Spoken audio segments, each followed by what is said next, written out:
Hey,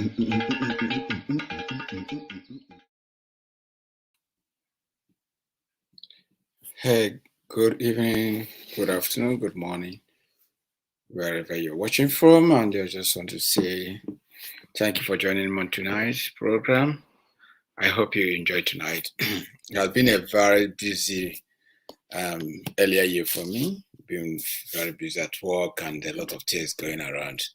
So pardon me if I've not been very active on my program since these few years, since this year.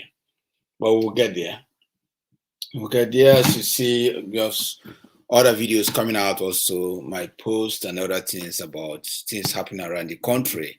I'll always bring this into your attention and make sure that we get the check of all things. Again, before starting with, I must say congratulations to the Nigerian Super Eagles for doing well in the African Nation Cup. And I also say thank you and congratulations to Australia for putting up Australian Open in this pandemic. It has been very hard for people, but they still find it very good and easy to put up this program. So I commend them for the Australian Open. It has been a very hectic day. And a lot of people have opinion on what is going on and what people should do much better and what people should not do. That will put the number one tennis player in trouble, Djokovic, who decide not to have vaccination. So in that case, Australian courts first of all grant him permission to play. Then the government, decide to use their power to cancel. I wanted to speak on that power, but today's program will focus on things that happen in Nigeria versus Biafra, which many of us know that Nigeria versus Biafra have been a very strong case that none of the ministers have come out to say no or yes. It has been something that we were born and here and still lingering around. This case have not been closed up. So the people of Biafra continue to contest their right to have their nation, while the Nigerian government continue to influence that they should stay, together with other outside world. Let's actually look onto this. We know things are happening in courts, and a lot of things have been said about the court matter. Aljezeera have carried their own news and saying what the Biafrans, that Nnamdi Kanu pleaded guilty. And Nigerian lawyer have came out and said that Kanu, denied IPOB. So here we'll just take a time to digest, and dissect, some of the matter and see where we are going on to. Tonight with me, I'll just, have my safe, and I think if we have brothers coming later, then that's fine. But let's look on Nnamdi Kanu. Nnamdi Kanu himself, and we hear one thing about him. A civilized country. People behave like animals. They're not reasonable enough. They're not disciplined enough. They are not mentally developed enough to run a transparent civil society. For them, they have a feudal mindset where you have the ruling class and, a multitude of poverty-stricken people who never utters any word in rebellion or to even ask questions about their plight. That is one thing we are determined to challenge. Don't you think? Okay, guys, this is just a very, very, very critical analysis about Nnamdi Kanu. He said that Nigerians, we accept things that happens. We decide not to challenge those things. When things are going bad, we decide not to challenge. I had a one of my videos that will be coming out soon. A professor that says that unfortunately, Buhari was one of the most stupid presidents Nigeria ever had. Sorry to use that word, but that's what he said. And he said this. He said that he laughed when people say Igbo or Yoruba because Buhari knows what power is all about. That Buhari know that when Igbos, harass him, they will come back from the back door and lay down and pleaded for him to have mercy. Similar to Yoruba, that when Yoruba back, they also come through the back door to lay down and say and plead and say, please forgive us.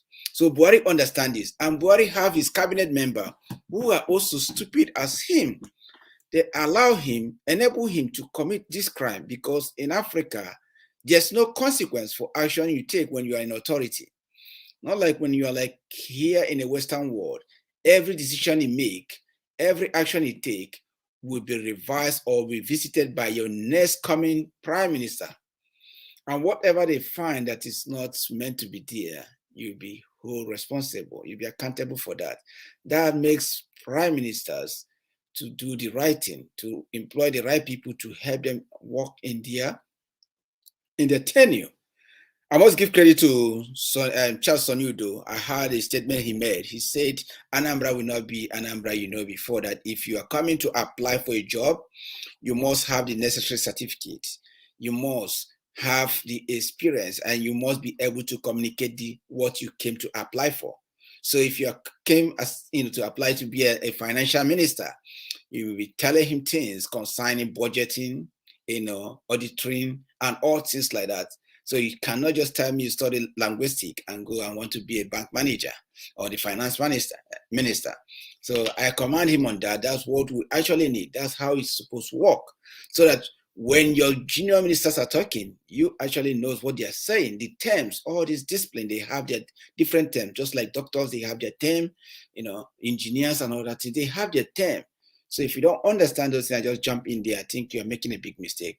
Anyway, let's look on to Nnamdi Kanu. Continue, guys. You insult a lot of Nigerians with that. I would like to play this video back. Please pardon me. Just listen if you're reasonable. They're not disciplined enough. They are not mentally developed enough to run a transparent civil society. For them, they have a feudal mindset where you have the ruling class and, a multitude of poverty-stricken people who never utters any word.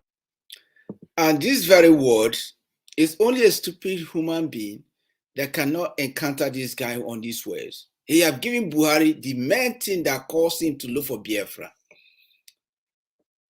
There's no transparency. Things are not working. A simple thing, as a government of the country, if you fix this, nobody is going for Nnamdi Kanu. It gives you guys chance.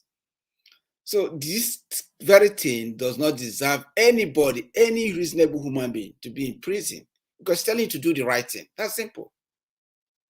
Let's go. In rebellion or to even ask questions about their plight. That is one thing we are determined to challenge. Don't you think you insult a lot of Nigerians with that? I'm being very kind. Please share this program if you can. I thank you for watching. So guys,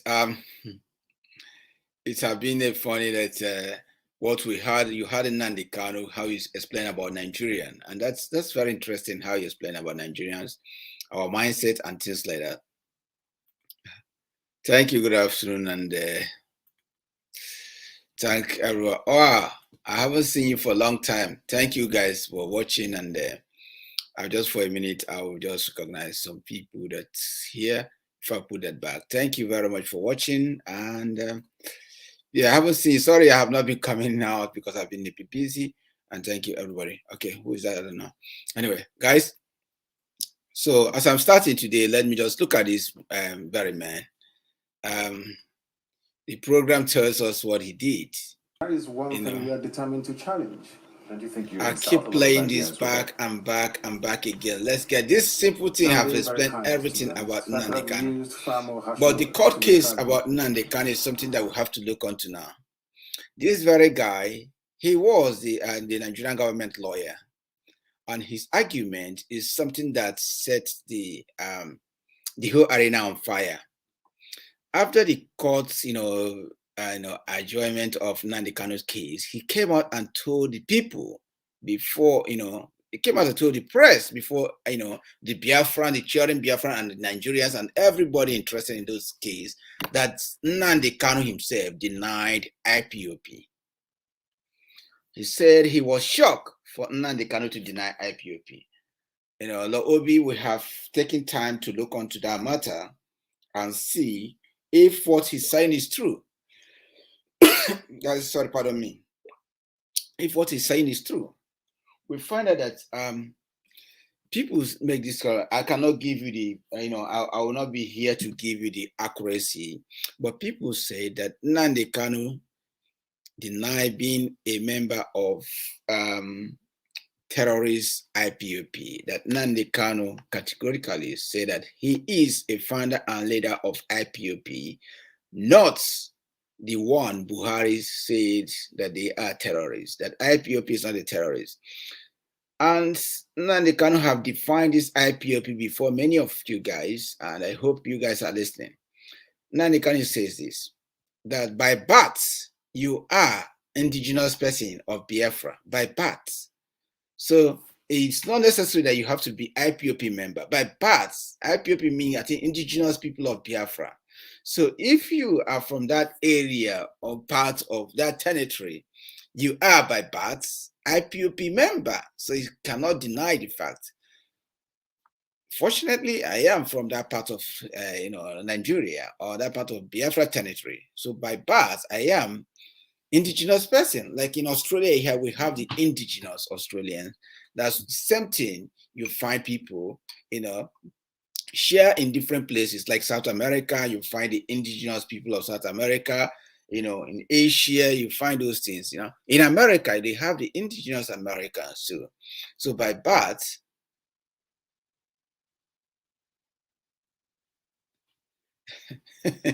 no, Musa said be objective. So sorry, no. Yeah, I've been objective here. So by birth, Musa, I've been very objective here. By birth, I am from that part of area, and by virtue of growing up, I am from the part of north. So I am here not to be, to be siding Nnamdi Kanu or anyone like Obi will always stand in the neutral ground. But let's be fact. The fact, play out himself.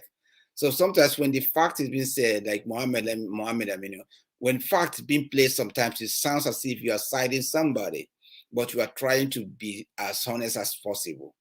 The court in Abia State, before going into that, I will just respect this guy. Every lawyer, to be honest with you, I give every lawyer a big credit, irrespective of whoever they side, because I so much like law, and I know to be a lawyer is not a joke. So every lawyer deserves respect. So I give him respect too, for coming out to. Thank you for watching from Spain. Thank you for watching from Spain. So every lawyer deserves credit. So I give him credit for standing out and coming out to communicate with journalists and tell the journalists that he was also like a bit worried that Nnamdi Kanu deny IPOB. So that sends a lot of IPOB members worried and shocked before IPOB chief came to say their own mindset and what happened. But let's be honest here. The government of Buhari have had a long time to handle the case of Nnamdi Kanu. Have Nnamdi Kanu for more than 5 to 6 months. So bringing charges a day before the court case is not supposed. Like, this guy is a senior lawyer, and the current guy, Mike, that representing Nnamdi Kanu now, is also a son, a senior lawyer. They both know themselves. They could have told the court, I permit him, sir, that he could have also told the court that what we did, we have done wrong by the day we submit this paper. So in that way, whatever plays out, you have to accept it. Again, you understand, as a lawyer, he came to play along in order to win case. That's simple. So either by truth or by lie, that's the law for you. So he came to tell the Biafran people, in order to break the IPOB members, in order to break Nnamdi supporters, he has to instigate something that will break people's mind by telling them that your chief denied you. He said he is not part of you. It's always on record there that Nnamdi Kanu is the founder of IPOB. And Nnamdi Kanu cannot deny IPOB, even though it's not the founder of IPOB, it's hard to be denied. But he denied being member of criminal organization. This is what you have to understand. Member of criminal organization, not member of IPOB himself. Is denied being member of any criminal organization. And IPOB is not a criminal organization because they have visible members and visible platform and address in UK. So if that's the case in UK, IPOB is not registered in Nigeria. Why can't Nigerian government go to UK and file case against IPOB? I don't know why Nigerian government would be actually trying Nnamdi Kanu in Nigeria. It's meant to try Nnamdi Kanu in UK. The Radio Biafra in question is in UK. So Nigerian government have access to go to UK if Nigerian government think that what they are doing the right thing. They should try Nnamdi Kanu in UK. They shouldn't be here in Nigeria. Musa, see, can you be a leader without being a member of the organization? I am much surprised at your level of understanding. Hey, Musa, I think if you're following the program, I have explained this thing the first time, I said this, that Nnamdi Kanu says he's not a member of the criminal or whatever prescribes organization Buhari had. He told them that he is a founder of IPOB, and IPOB is a movement that focuses on restoration of Biafra. That's simple. For you saying IPOB is a criminal gang or terrorist gang, that's totally wrong. He told you that IPOB have this focus. If you understand, before starting this program, I played a video about Nnamdi Kanu. He told people their mission is to restore the Republic of Biafra. It's made it simple, their mission. Then the guy, he pressed forward and said that Nigeria have a feeble mind, that they cannot be able to run a transparent government like we have in the Western world, where corruption is limited. So that's simple. They are not criminal organization. You are saying that from your bed, but a competent court in Nigeria have declared a terrorist organization. Simple. That's not true. Not true, Musa. I see the way you write as a very learned guy too, and I hope you just, they allow us to be very critical in things. So I want you to also be critical in your judgment on things. Don't be biased because maybe we probably have interest in one side or the other. So let's just be straightforward and, so that we can enjoy this. It's all about learning, Like I told you now, I respect this lawyer, maybe among people that accuse him of that, accuse him of that. No. He is there to defend his client, and that's what he's doing. So he said this, but what he said is totally wrong. Nnamdi Kanu did not, deny IPOB. So if you're watching this, is what Musa said. I will just quickly take this off. Musa just giving me this is what Musa have just given me. Musa was telling me that they let me start from before the program. Musa told me that Minister Lawube be always objective, not subjective. So let's just do it this way. Thank you for watching from Spain anyway. Thank you. I just wanted to make this from Musa. I continue. Musa tell me, okay, can you be a leader without being a member of the organization? I am so much surprised at your level of understanding. Nnamdi Kanu, I may say, is not a member. He is just a leader. And IPOB himself is an indigenous people of Biafra. If you are born in that area, in Australia, we have indigenous people of Australia. We also have indigenous people of America. South America, we have people they call indigenous. They cannot be a member. If you ask Aboriginal in this country, they will tell you that they are not even, all this you say, Australia, that they will tell you they are Aboriginal. They are the First Nation people. So they are not like, settler. They call other people here settler, like, the convicts that came to this country.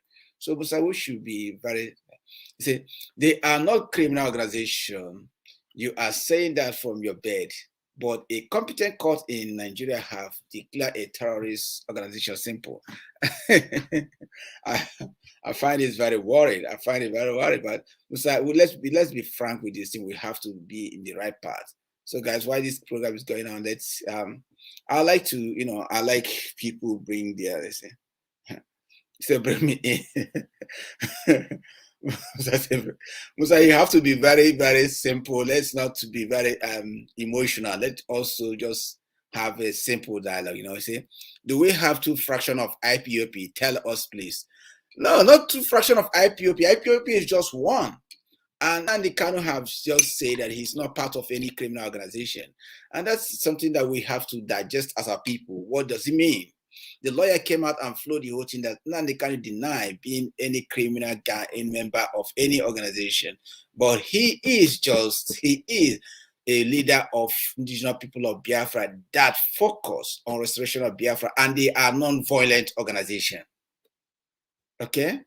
So they are non-violent organization. Mind you, when people say non-violent, it's not when you push them to the war. They're what we call self-defense. So when we have that self-defense, Musa, for the sake of you, I'll pass this here. If you can click it, I'll only allow Musa to come in. Okay, I'll pass here. then you can click it here. I just press it for you now. You can click it if you're on the Facebook. So yeah, that non-violent organization is something that we have to understand and digest it. But not when the government keep killing them. We are meant to defend ourselves. When they keep killing them, then they can find a way to defend themselves. That's not just that it's no longer their problem. It's the government who find joy in killing them. So I must say this, and while I'm doing that, I still have, like I told you guys, I'll have chief diplomats here to just call in. Nigerian police. So guys, I'm just about to get into Nigerian police and what happened in Abia State. But before then, let me get our own member, chief diplomat, in on the program. Hey, bro. Yeah, welcome to today's program. Happy New Year. Happy New Year, bro. Happy New Year. Nice to hear from you once again. Nice to hear from you once again, bro. So how are you been? Yes, I could have been entered since I was in a meeting, so I just finished the meeting. That's okay. As I checked the time, I said it's number too late. Let me come and wake up and also discuss with you. Yeah, I saw that you have been very busy. I think, are you guys trying to put candidates in River State or what? I see you guys are trying to unseat Wike. Next week, I think I read one of his statements where he said you people are like Fulani in Delta states, where say Ijaw people are like Fulani in Delta states, something like that. But I didn't pay attention on that topic anyway. So yeah. Well, now that we want to unseat Wike, you understand? The thing is, we are just talking about reality and truth. That the body language of the governor shows that he's not ready to bring somebody from the riverine areas, because as far as the River State is concerned, the River State is being governed by upland and riverine. So the upland have ruled for 23 years. You understand? 23 years. So it is time for riverine governor. That is what people are saying. Anybody who is from the riverine areas have the right to contest as a governor. That is what people are saying. And the languages and the body language is trying to bring into the system is what people are against, because he should not make himself look as if he's the final to everything. He should not make himself look as if he's the final to everything. So we are not, you cannot, how will you unseat a sitting governor? No, now, he still have some time to spend. You still have some time to stay as a governor. We are every discussion you are seeing today is talking about 2023 election. Okay. So, brother, thank you, bro. I got Mohammed here. Mohammed, thank you for coming in, and I so much enjoy you because I believe you will be very neutral. Can you hear me? I can hear you, Mr. Lawube. I believe you're very neutral. Before Chief Diplomat coming here, we are talking about the court case about my warmly regards to him, please. Okay, Chief Diplomat. Yeah, Mohammed saying, okay, guy. We are talking about. Nice to meet you, my brother. We are here talking about the court. Nnamdi Kanu denied being member of IPOB. That's what the lawyer said. But the lawyer of Nnamdi Kanu have came and encountered the whole matter and said Nnamdi Kanu did not deny being member of IPOB, but he denied being member of criminal organization that Buhari tagged them to be about. So I don't know. So Musa, let me hear your view. Let me just keep quiet and hear your view for a minute. Mr. Lawube, good evening from here in Nigeria. Thank you. Good afternoon, so to say. Yeah. I always maintain that in every analysis that we want to do, we are facing the world. We should be so much objective and sincere with all we are saying. If the lawyer of Nnamdi Kanu claimed that Nnamdi Kanu do not deny IPOB, why can't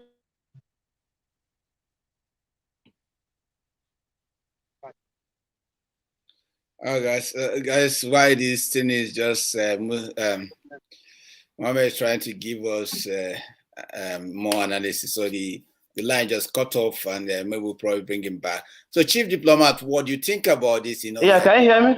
Okay, go on. Yeah, go on. Yeah, now go on. What I was saying is, the lawyer of Nnamdi Kanu came out to debunk or to deny Nnamdi Kanu saying that he is not a member of IPOB. Then, if he feels what the lawyer of the government saying is lie against his client, he is free to take him to court or report him to the nearest station for lying against the client. So you definitely believe, do you believe that he denied the organization himself, or you believe that he denied that he's not part of any criminal organization?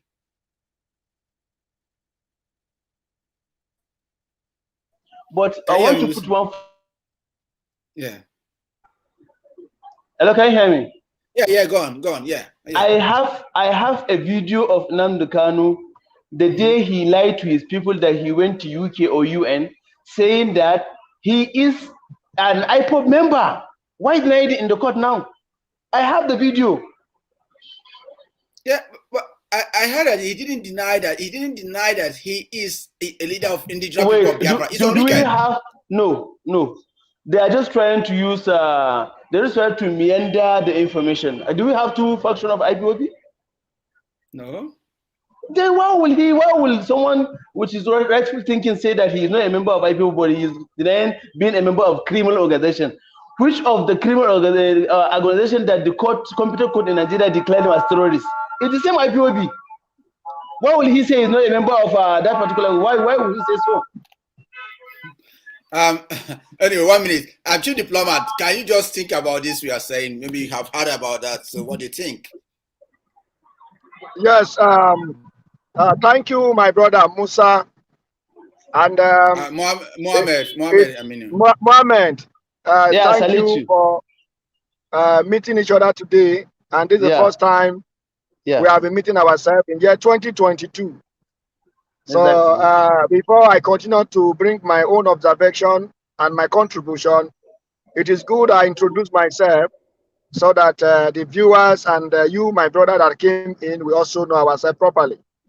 I am Chief Diplomat Adam Ogomogo Ibimobowe Mabo.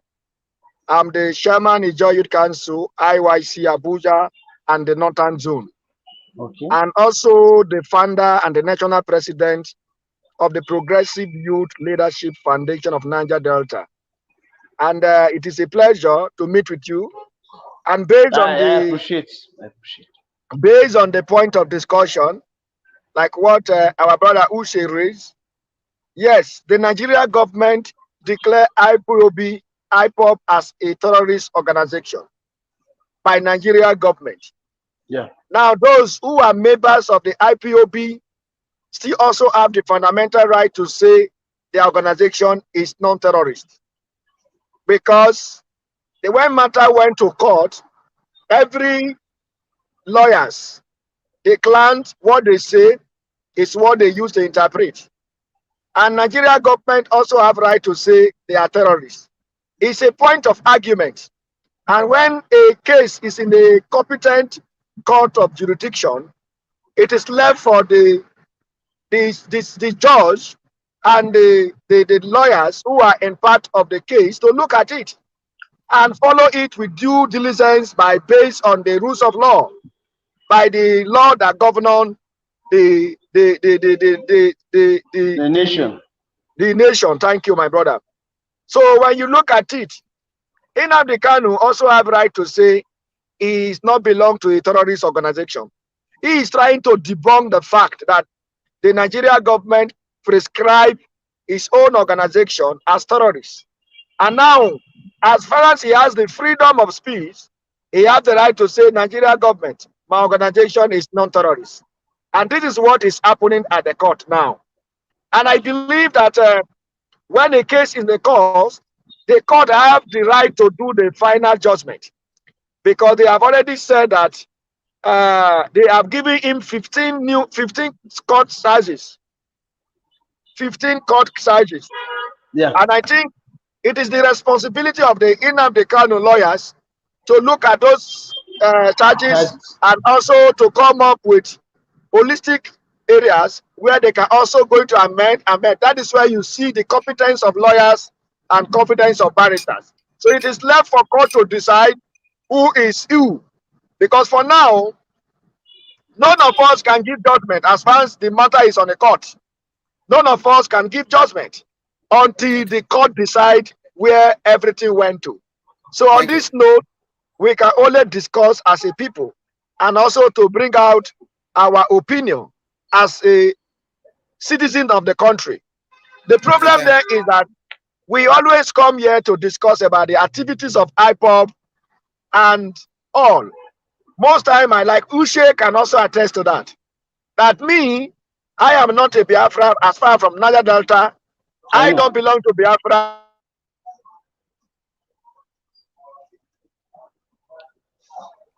okay, chief diplomat have a big problem. Yeah, Musa, do you want to debunk that or? Yeah. All what he said is true, but I only want to correct one notion here that he made mention. Can you hear me now? Yeah, we can hear you. Okay, I'll give you 1 minute to round up. Yeah. Okay. On this note, what I will say is that I only go against the ideology they apply on the agitation. Because they have the right to agitate for freedom. Freedom or liberation is something that when you don't believe in ideology, you fight against the ideology. But you must follow the normal and the due process. The due process to fight against whatever ideology that you are not subscribed to. But the approach sometimes they use is what some of us speak against. So they have right to agitate for their Biafra. We as a Niger Delta, we also have right to agitate for our Niger Delta. Today I am a Niger Delta, other person can be Biafra, other person can be Odudua, other person can be Arua. So it is all about philosophy, about belief system. But the only way of it is that I always say that as a country, Nigeria, I still believe in Nigeria. Me, I still believe in Nigeria because Nigeria is not the problem. It is the character and attitude of people that are bringing issues in this country. This is where we need to look at people with character, good behavior and attitude, irrespective of your language, irrespective of your religious belief, irrespective of your community you come from. We need people of character, young youth that believe in unity, believe in progress, believe in prosperity of Nigeria, where we can able to address each other as one. These are the areas of my consideration, and this is what I always talk about. I still believe in one Nigeria. Thank you. Thank you very much. Yeah. So, the point I want to buttress here, before then, I just want to use some seconds to recommend my brother for the wonderful introduction. I knew him before. I had been seeing him in your programs with some people. I know he's not a Biafran. He has been telling them the truth. I know him very well, though he don't know me, but I had been following the program. I had been seeing him discuss some or make analysis about a particular topic. But I want to correct one notion he made mention here. He said, we are not the court. Exactly, we are not the judge. But the point I'm trying to make here is a competent court in Nigeria that declared them a terrorist organization. So they cannot use just their mouth to say that we are not terrorists. No, they have to go back to that same competent court and debunk that particular declaration with a fact. If any court in Nigeria came out to say that, yes, we have declared IPOB as a terrorist organization, but now we realize that there's a mistake in the declaration, they are no longer a terrorist organization, then we are going to accept that particular notion or what do you call it, idea. They cannot just say it in mouth and we believe them. No. We're not only saying we have never called them a terrorist organization until when a competent court declared them. So they have every right, they have every right to appeal that particular declaration. As we are talking now, there is no any appeal on ground and there is no any judgment that goes against the first declaration. So as far as we are concerned in Nigeria, IPOB is a terrorist organization, whether they like it or not. That is the fact. Let me give you one example to understand what I'm trying to say here. For example, now, people have been calling Atiku or Tinubu to say he's a thief, he's stealing Nigerian money. But which of the court in Nigeria declared them as what? As thieves. So you have no facts. You're only saying it in the mouth. What I'm trying to say here is that whether Kanu believe or do not believe, as far as we are concerned, Kanu is a member of IPOB. And IPOB is a terrorist organization in Nigeria, simple as ABCD. There's no any two ways about it because it's a competent court that declared them. They have, I think they have made appeal about that case when they heard the first time. What I'm talking now, what I'm saying that as far as we are concerned, there is no any judgment that goes against the first judgment. So we are saying, we are talking with the court mouth. We're not just saying the terrorist organization. It's the court that declared them. Okay. And as my brother rightly said, what we should be facing in Nigeria now is how to get a competent and a responsible leader that will lead this country out of the mess we are into. We don't care where you come from. So far, you have the capacity, you have the political will to deliver. Why not? Nobody is saying they have no right to fight for their freedom. But as he rightly said, go through the right channel. We are only after two things from the IPOB. They lie too much, they spread too much propaganda about this country, and they are going in the wrong manner. What lie they lie? So many. If I'm going to start mentioning the lies they lie, I'm telling you, we will spend up to night now. We are done without finishing. Okay, let me start by one now. Before Nnamdi Kanu was arrested, he lied to them that he went to UA. He have never went to UA. He have never went to UA. If truly Nnamdi Kanu have went to UA to preach about Biafra, why have no they come about his release? If truly Nnamdi Kanu made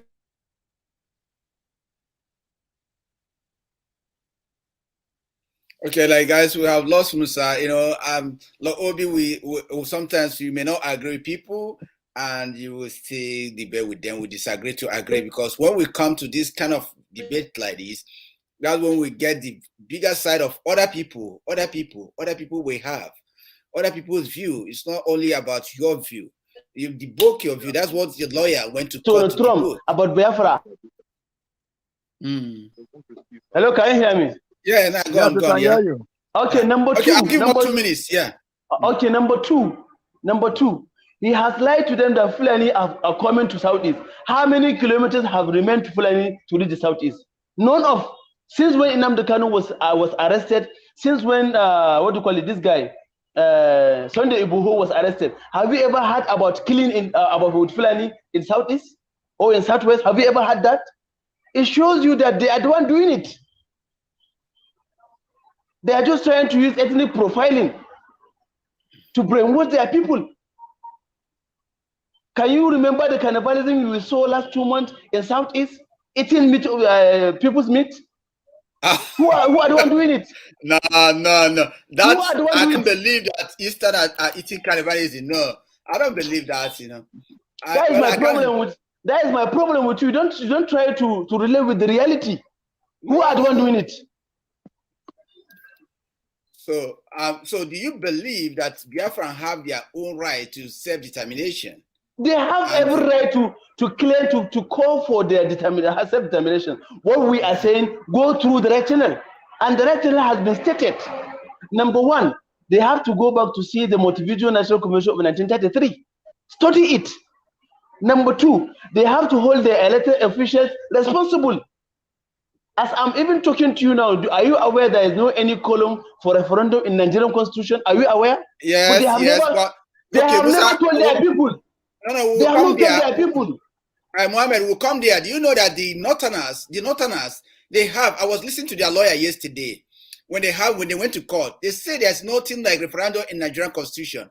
But there is an open. No, there's an open, because through that open, that's when we get Adamawa in this country. Have they applied for that referendum? They are only shouting online. That's what I'm telling you. They are not facing the reality. 1 minute. Yeah, keep going. Yeah, hello. They are not facing the reality. Have they followed the right channel to get the country? No. They are just social media ranters trying to cause havoc in the country. Okay, let's go. Wait. Mohammed, you just have a question for you. Okay, you go. Okay. Okay. The Hausa people that they are killing in the north, is it Nnamdi Kanu that is killing them? Is it a member of IPOB that is killing the Hausa people in the north that make them to go and stay in the refugee camp? Is it Nnamdi Kanu that is killing them? Okay. Let me answer her, please. In our villages, in Edo State? Is it Nnamdi Kanu that is killing them? Is it IPOB that is killing them? Nigeria must grow. Whether you people like it or not, Nigeria must be divided. Thank you. Thank you. Thank you. So, Should I answer a question, please? I think since I was asking if say Nnamdi Kanu IPOB is terrorist organization, so what is happening in the north? Is it IPOB? I understand that Nnamdi Kanu. Are we talking about the north? We are talking about the southeast now. We're talking about the southeast to be precise. Then, if you want us to discuss about the north, let her come online. Let's discuss about the north. No. We're talking about the southeast. Let's continue about the southeast. Like now, yesterday, you've heard that they have the northerners, even Ijaw, you just submitted their paper yesterday. Niger Delta, Niger Delta, Arewa, Igbos, Biafran, Oduduwa, they submitted their paper asking the courts to grant a referendum. Are you aware of that? I saw the video, but I'm not. I didn't go through the papers. They grant the paper. They don't want that the war fought in 1967 takes so many lives. And they don't want the same thing to repeat. So they want to go the legal matter, the legal channel, so that we can be able to break peacefully. So what do you think about that? Don't you think that this is a time for the government to say, okay, let's open the channel up? So that Mr. Lawube, should I ask you a question? Yeah, go for it. Yeah. Do you know how to get a new country? Every country have procedure. Sometimes. Okay. Now wait, please. Wait. The answer I need from you have already given me. So I'm going to throw the second question to you. Are you gone? Yeah. Have you gone through on how to get a new country from now? Are you even aware that in the Nigerian Constitution there is no any column that is warranting anybody to maybe separate? Do we have that clause in that Nigerian Constitution? Do we have that clause? We don't. The lawyers say we don't. But there is an open that grants. I can't get what they said. No. I'm coming. Please. Let me come in on this matter. 1 second, please. What I want you to understand is there is difference between what you feel and what is in reality. You know what I'm saying? I may feel like I want to be a billionaire, but is this achievable? Is it in reality? You may feel you want to be a Biafran, you want to have your own country. Is it achievable at this moment? Yes or no? How many people did they want? I'm coming, please. How many people did they want to die? Did they want to kill or die before they get their Biafra? How many people? Brother, carry on, please. So, my brother Mohammed. Yeah. I want to talk something about the Constitution you are mentioning. Yeah. You understand? Okay, can you speak up, please, so they can hear you? Who say? Okay, you go on. Let this person finish his question first. I want to direct this particular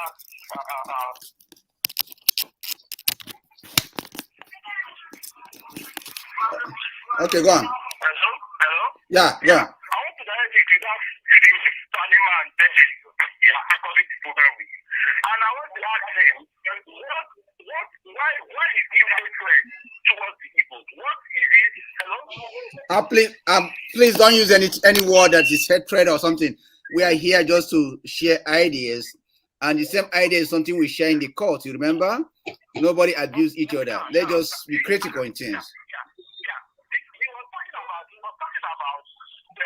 Nnamdi Kanu and the IPOB was total in Nigeria competent judiciary. Yeah. And in the same judiciary, since 2017, they have filed an application challenging that application. And today, this doesn't mean you know that the Nigerian government has not heard it. Yeah. Okay. Chief Diploma, do you want to say this? Because I did not even hear the question he asked. I had his question. The question. Can anybody reframe the question? Let me reframe the question to you. He was asking that I said that the IPOB is a terrorist organization. Am I aware that in 2017 there's an application that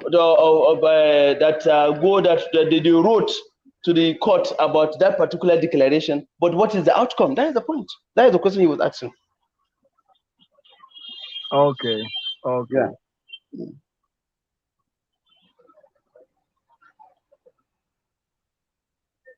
Let's just make this one together so you can answer them all together. Okay? Oh. Okay, go on. You speak up. The question I want to throw goes to the Fulani man in their mix there. It may not be Fulani. It may not be Fulani man. So just go for it. This is our problem. This is the problem we are facing. Okay. Okay. Okay. My question is there any law in Nigeria that permits the government to kill somebody because he's asking for self-determination? Okay. Thank you. Okay, thank you very much. Yeah. Chief Diplomat, Mohammed, Chief Diplomat, you answer the other one, then Mohammed, you answer this one, please. No problem, no problem. Yeah. Carry on, my brother. So yeah, Chief Diplomat, you answer the first one. Are you okay? You see, the first one talks about that the IPOB, they appeal the case, but up to today, since 2017, up to today have not been heard. So why will Mohammed saying that competent courts, prescribe IPOB as a terrorist organization? Since then, there's no court that have debunked it. Why the case is still in the courts? I think that question, I could have shifted back to Mohammed to answer it. Okay, guys, okay. When you are seeing Mohammed is a law student or a lawyer too, okay? So I think Mr. Lawube, Mr. Lawube, you need to understand, if you want to be a great lawyer, as they always say, that you need to go, there is what we call, there is a general law and also there is exceptions. Okay, yeah. If you only focus on the general law, you will never be a good lawyer. But if you focus your knowledge and your time on the exceptions, then you will know that you are a good lawyer, whether you're not a bad lawyer. The question he threw now, that an application was written on that particular declaration. As far as we are concerned, the court have not came out to declare that we made a mistake in our judgment, then IPOB is not a terrorist organization. No, we are talking about what is the current, what is the constant decision by the court. As far as we are concerned, IPOB is a terrorist organization. If they are, by a paraventure, they went to court and win the case that, and the court declare that IPOB is a terrorist, why not? Why will we call them a terrorist organization? That is my stand. That is my stand. And let me correct one notion here, please. I am not against any Igbo man. I am not against any Igbo man. If we are against Igbo people, how many Igbo people, do you know the total number of Igbo people in the north are far better than the ones staying in the southeast? Are you aware? I grew up in the north. Are you aware? But are you aware, please? I don't know about now, but before I know that there's quite a number of Igbo people, but not far better. If truly the north hate Igbo people, you could have seen the killing of Igbo people anyhow.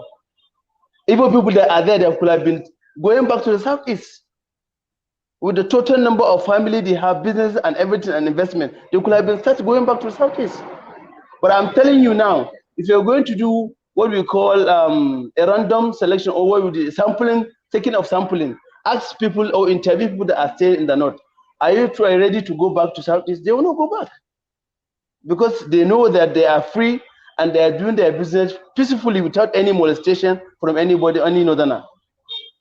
Okay. The other question I wanted to give you before, the other guy asked, he said that did they, being a president, did that give you a license to start killing the people? That's what the other guy said, one of the caller. Let me answer that question. Okay. That question is very fantastic. There is no anywhere all over the world where person asks for freedom that will be killed. But maybe and certain things may lead to it. That is why I always talk about approach. Your approach towards certain issues or certain discussion in the society is very, very important. How you reason, how you think. And when you want to get the truth of anything in life, You don't need to attach either sentiment or whatever thing.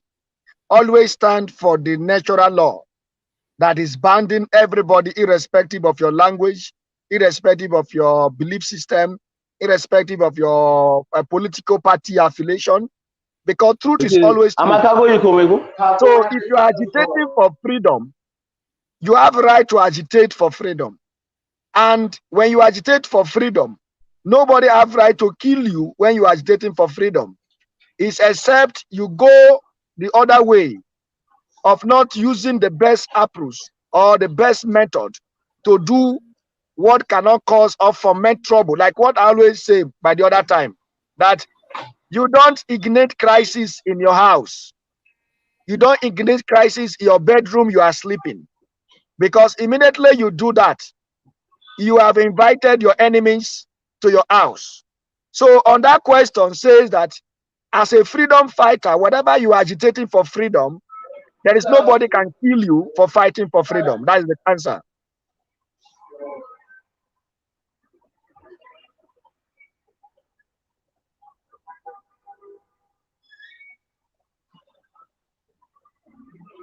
Okay, go on. Yeah. I overheard one of the person that is holding the program with you saying that the IPOB was declared a terrorist organization, and it rightfully remains so. But I remember in 2017, that particular case was challenged in that competent court, and since then it has not been heard.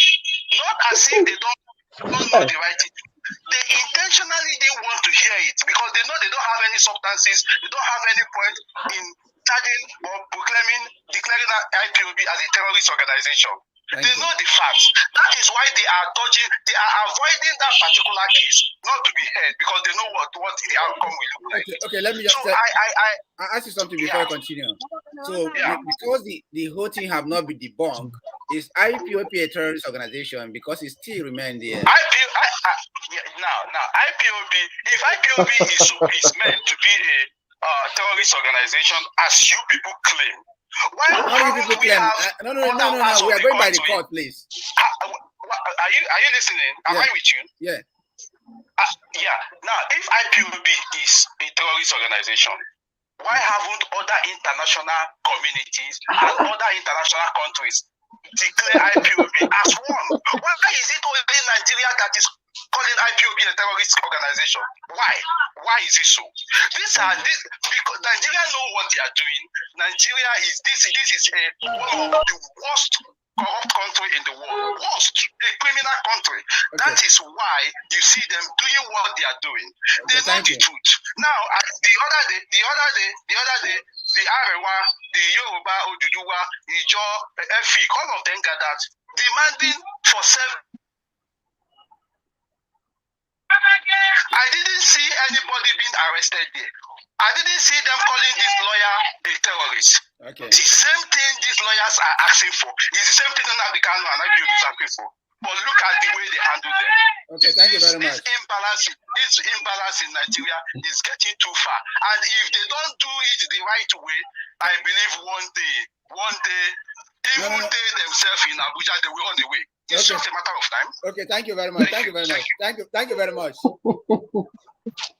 Mohammed, we are talking about here now. The brother himself have the book. He said, "Why is it only in Nigeria that IPOB is recognized as a terrorist organization? Why not other countries?" Mr. Lawube, before answering this question, should I throw one question to you, please? Yeah, you go. So you quickly answer to me. It will give a green light on how I'm going to answer this caller that just dropped now. Okay, good. Did you know Mr. Maina? Mr. Maina. Yeah, that's a former pension head guy that was jailed for. Yeah. Mm-hmm. As far as we are concerned right now in Nigerian context, where is he now? He's in the prison. He's in prison, yes, yeah. Is there any any court that debunked that particular declaration by the court that he should be sent to prison? As far as we are concerned? No. Then, as far as we are concerned, he's a criminal. He is in the the cell. So until when we have something that goes against what we know. So I don't know why they keep, I'm coming. I don't know why they keep repeating one question. This thing is unambiguous statement I made. I said, it's an unambiguous statement. I said, as far as we are concerned now, the court, a competent court in Nigeria declared me a terrorist organization. Do they have anything that that is what do you call it? How am I going to put it? Something that is that says otherwise? There is none. If they had it, let them bring it out. And he made mention that Nigeria is the worst country. This is one of the problems we face with them. Mr. Lawube, I want you to know that there is no any country of the world that have no one or two challenges of their own. It only matters on how they handle it. No any country of the world that have no one or two challenges of their own. None. Or if you know anyone, mention one, please, for me. Mention one for me. Yeah, that's true. But you know, it only depends on how they handle their problems and their challenges. Yeah, but this brother was saying that in Nigeria, we are faced with like 4 things: ethnocentric chauvinism, shibboleth parochialism, epileptic nepotism. All these are our problems. Until when these problems are being fed away, Nigeria will move forward. So we always try to. I'm coming. We always trying to inclinate an ethnic problem to a particular issue that happened. Any crime being committed in Nigeria, someone is not looking at the crime committed. He only want to know who or what tribe did this guy came from. You understand what I'm saying? Okay. That is the problem we have. It's ethnicity. But in conclusion, nobody is against the Igbos to get Biafra. But what we are saying, do the right thing, do not lie to people. Simple as ABCD. Do the right thing, follow the right channel, do not lie to people. So now, because any lie you lied is going to go astray and make some people to lose their lives. That is the problem. So now, let's just say this. The guy challenged that you say Nigerian court is a competent court. Yes. Telling why, as far as we are concerned. Yeah, he told you this. He challenged your competency about the court. Now he said, "Why is a competent court? Why a competent court cannot listen to somebody who that question should be that question should be thrown. That question should be thrown back to that court that declared them as a terrorist organization, not me. I'm not the court. So he's trying to revoke you now. I'm not the one that present the case. I'm not the one that declared them as a terrorist organization. Then the question should be thrown back to that particular court. Okay. Yeah. Yes, you know, I was saying something before that question came. Okay. Yeah. Because of the constitution that Mohammed mentioned. Yes, as a country, Nigeria is a sovereign state. They have their own sovereignty. They have their own supremacy. So on that note, it's a government on their own. And one thing that every tribes and every ethnic nationalities is always talking about, that is a general interest that every tribe is talking about, is the imbalance system of the 1999 constitution. Because when a constitution is imbalanced, because when you talk of a constitution, it's a document that is guarding the affairs of the people as far as the country is concerned. And when that document is not properly put in place, there is always a crisis. There is always disparity. There is always argument, and there is always confrontation. So in the aspect of 1999 Constitution, some of us, no matter how we believe in one Nigeria, we are also criticizing that document. That document is not a proper document that is controlling the affair of the nation because of the marginalized aspect of that document, the imbalanced structure of that document. That is why we are saying that Nigeria problem, Nigeria challenges can only be addressed when that document is holistically reviewed and remove every section or every sector that is causing conflicting of ideas and others. Because when you say a country, every country, there are documents that are guiding those countries. Our problem, our challenge as a people. That's why I expected the young youth to look at the country as I am a Nigerian. And I'm a Nigerian, then what can I do? What area can I do to make sure that I play my role to make sure that all of us will live as one? Let me tell you something, Mohammed and Ushe. Me as an Ijaw man, Ushe as an Igbo man, you and as an Hausa man, you cannot do things on your own. I cannot do things on my own. Ushe cannot do things. We all need each other to survive. Exactly. We need each other to survive. Nobody is perfect. Nobody knows it all. But do you know, the problem we are facing is the Constitution. Let us be sincere to ourselves. If we get it right for the Constitution of a country, we will never have problem. Because even the National Assembly, do you know that I went to National Assembly? Even the senators, that the lawmakers, they are also grumbling. Many of them are grumbling because of the document. But what did they do? They were being elected to do legislative work. They continue to look at the document. Some, in fact, some they cannot even look at the document and do anything. So that is why the question is that, where are the young youth in Nigeria? Where are the young youth in Igbo land? Where are the young youth in Hausa land? Where are the young youth in Ijaw? Where are the young youth in the Yoruba who think beyond their ethnicity, who think beyond their community, who look issues holistically without attaching sentiment? Do you know our problem is sentiment? You see what your brother is doing is wrong. Because it's your brother, you support him. So when we continue to support what is bad, then we can never grow. It is time that we as a youth, irrespective of your political party affiliation, irrespective of the region you come from, either you are from the northeast, you are from the northwest, you are from the north central, either you are from the south, the southeast, and the southwest. It is time we begin to think as a human being. We should not behave like a non-anthropocentric human being, but we should behave like anthropocentric human being, so that we can able to identify problem that is affecting us. When we look at that problem as an Igbo man, look at that problem like as an Ijaw man, look at that problem as an Fulani, Hausa, and Yoruba, and other tribes like Efik, Ishekiri, and other tribes. What we need to do is identify problems and look at it as human being, but not as a tribe, not as a religion, not as a community, but look at it as a problem to all of us. Then what can be the solution to all? What will be the generally accepted solution? That is the call of every tribe today. Nigeria as a country, I always say this in my conversation, that Nigeria is not the problem. The name of the country is not the problem. It is the character, attitude of people.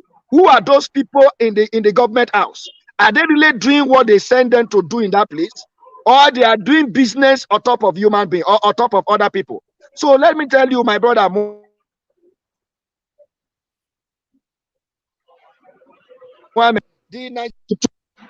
the Constitution of Nigeria, the Constitution of Nigeria is our major problem. If we want to move forward as a people, we must come to a drawing board. We must come to a drawing board and look at everything that is affecting the Southeast people. Look at everything that is affecting the South-South. Look at everything that is affecting the Southwest. Look at everything that is affecting the North-Central, the Northeast, and the Northwest. Then we look at it, how can we solve it as a people? Then if we can operate that way, I tell you, you can sleep with your two eyes in the north without nobody attacking you. You can sleep with your two eyes in the southeast without nobody attacking you. But because of the injustice, the marginalization that is inflicted in that 1999 constitution, a constitution that drafted by few group of people, then they will now call it we the people of Nigeria. The question that we are the people. Who are the people agree before they say we? We is a plural language.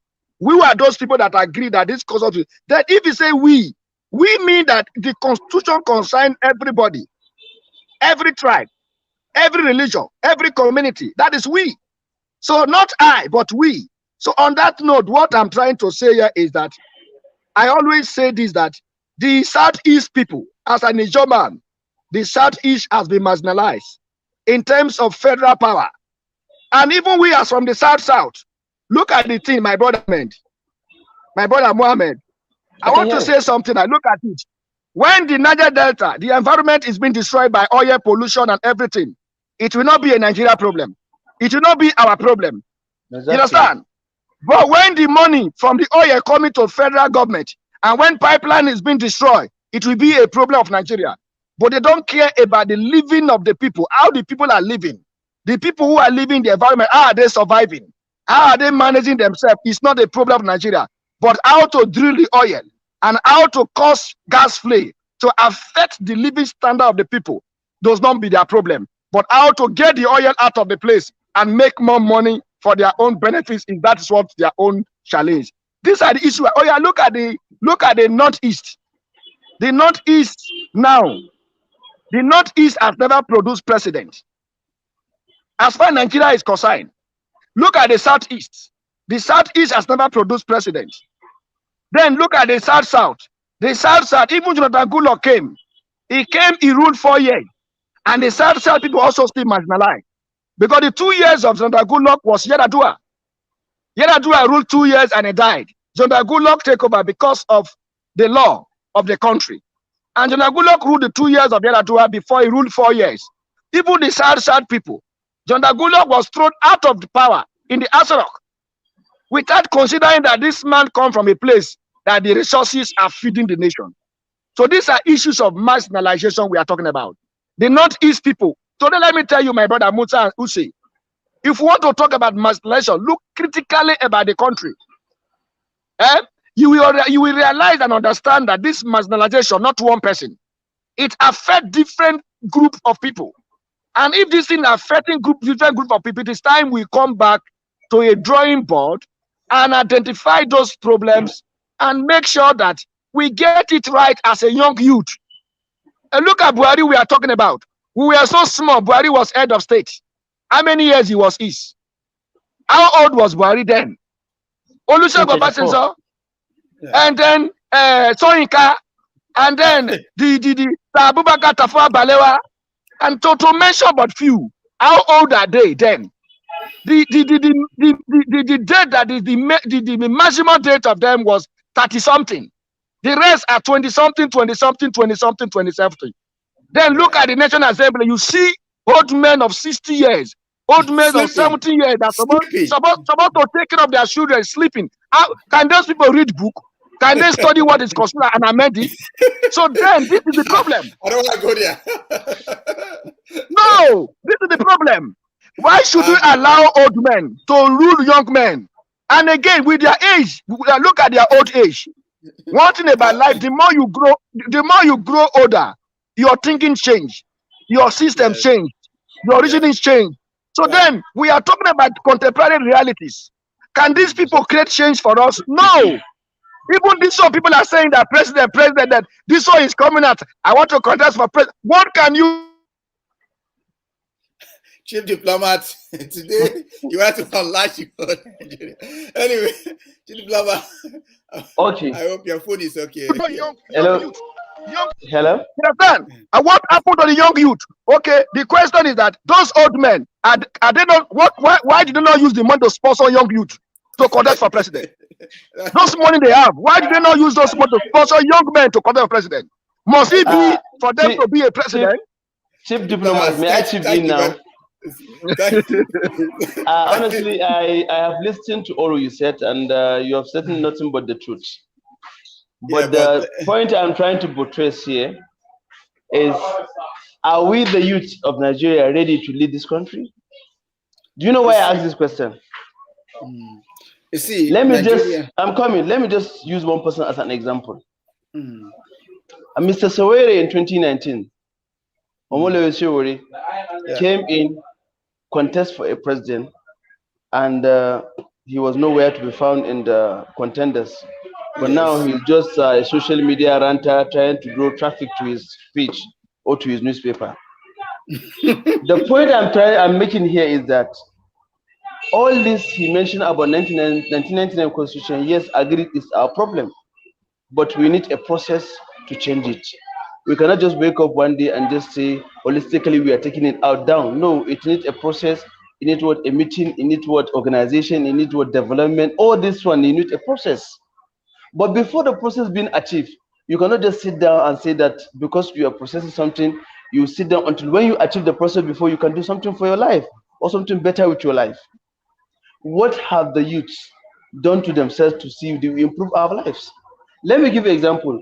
Amechi, the Minister of Aviation.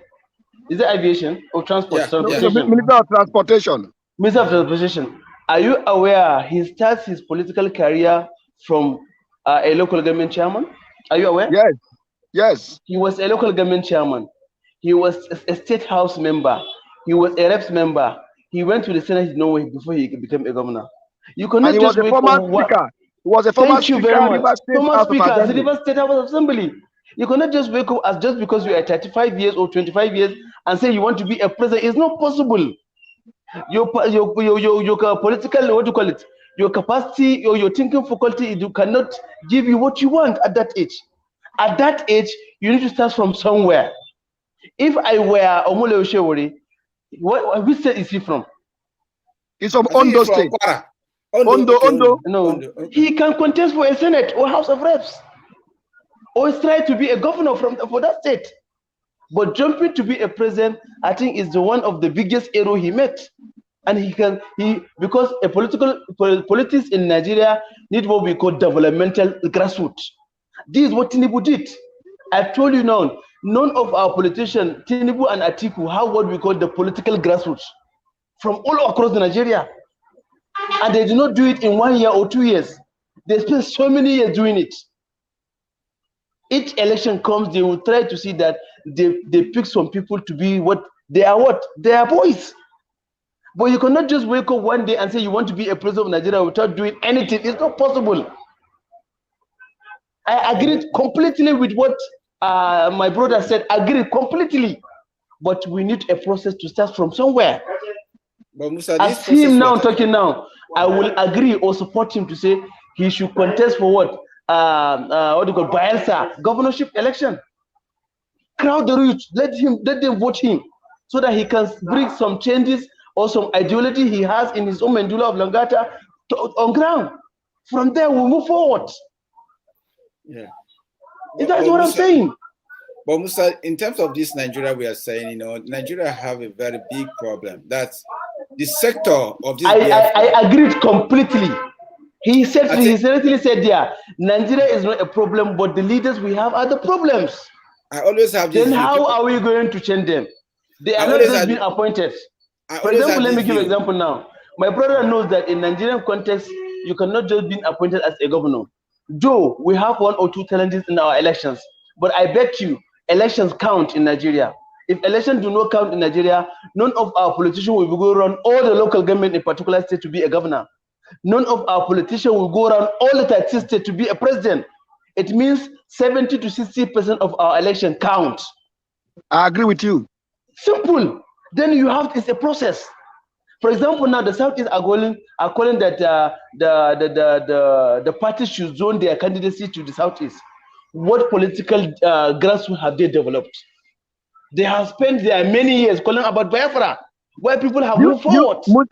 Musa, so just to support to buttress, I'm coming to say, these are my arguments about my brother Nnamdi Kanu. I could have said anything that Nnamdi Kanu, God bless him, by giving him the understanding to groom up people to believe in him, and when he says something, they do it.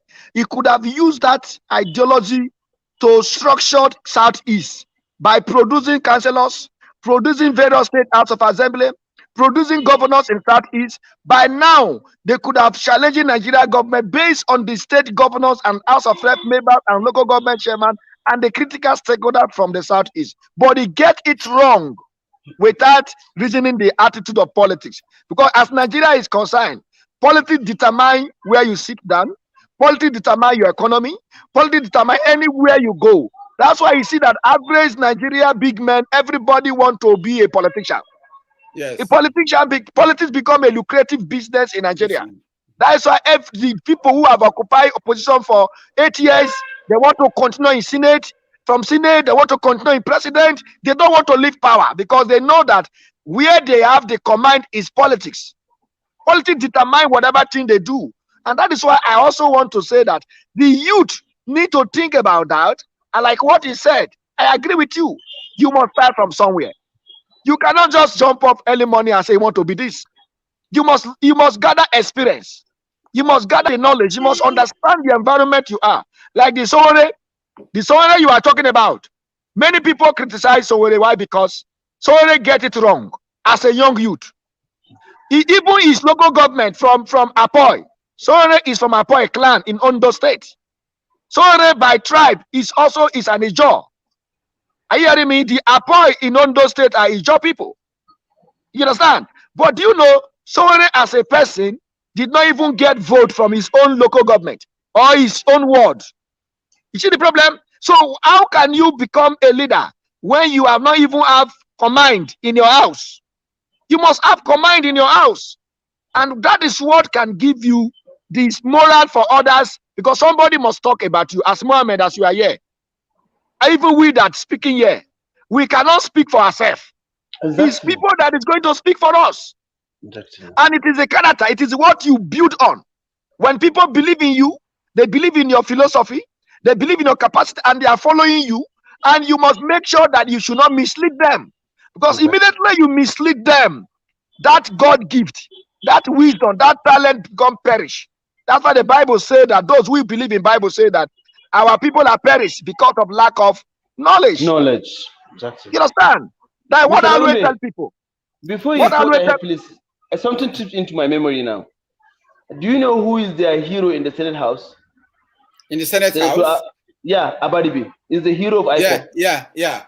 Are you aware he's going to contest for a governorship election in Abia by 2023? Yes. Now, why is he not contesting for Biafra? Why is he contesting for governor? No. You know one thing.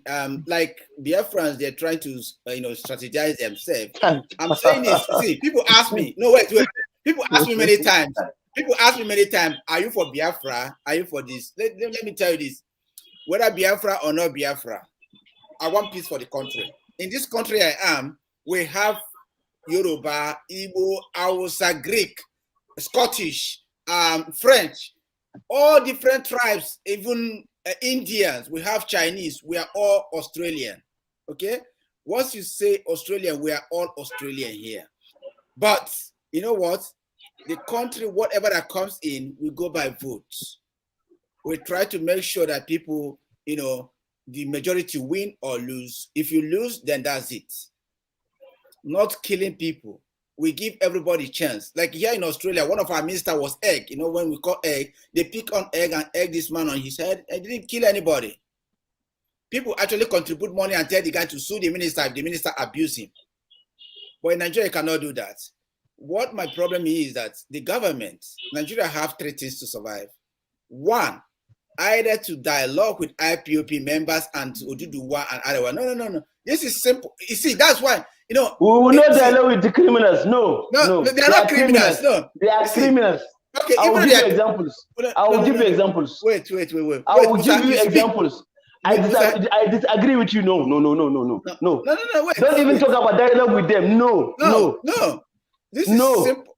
Wait, we're going away somewhere. But listen, what's his name? Gumen went to dialogue with Fulani herdsmen, right? He went to the bush to dialogue with this guy. You said this in last program. You came with the consent of who? I said with the consent of who? I don't know. With the consent of who? There is a point. It's a well-known man. No, listen. This government have this thing. Another one is to structure that constitution. Did you hear what El-Rufai said, please? I don't know what El-Rufai said. What did he say? Listen, if my friend, my brother, you had what El-Rufai said last 2 weeks. What did he say? He said they are not going to dialogue with any bandit. Any bandit that has been caught, he should be killed. Simple as ABC. Yeah, he said it. He said so. It's simple as ABC. So. Why will you dialogue with criminals? Okay, wait, I'm coming. Wait. Let me ask you a question, Mr. Lambi.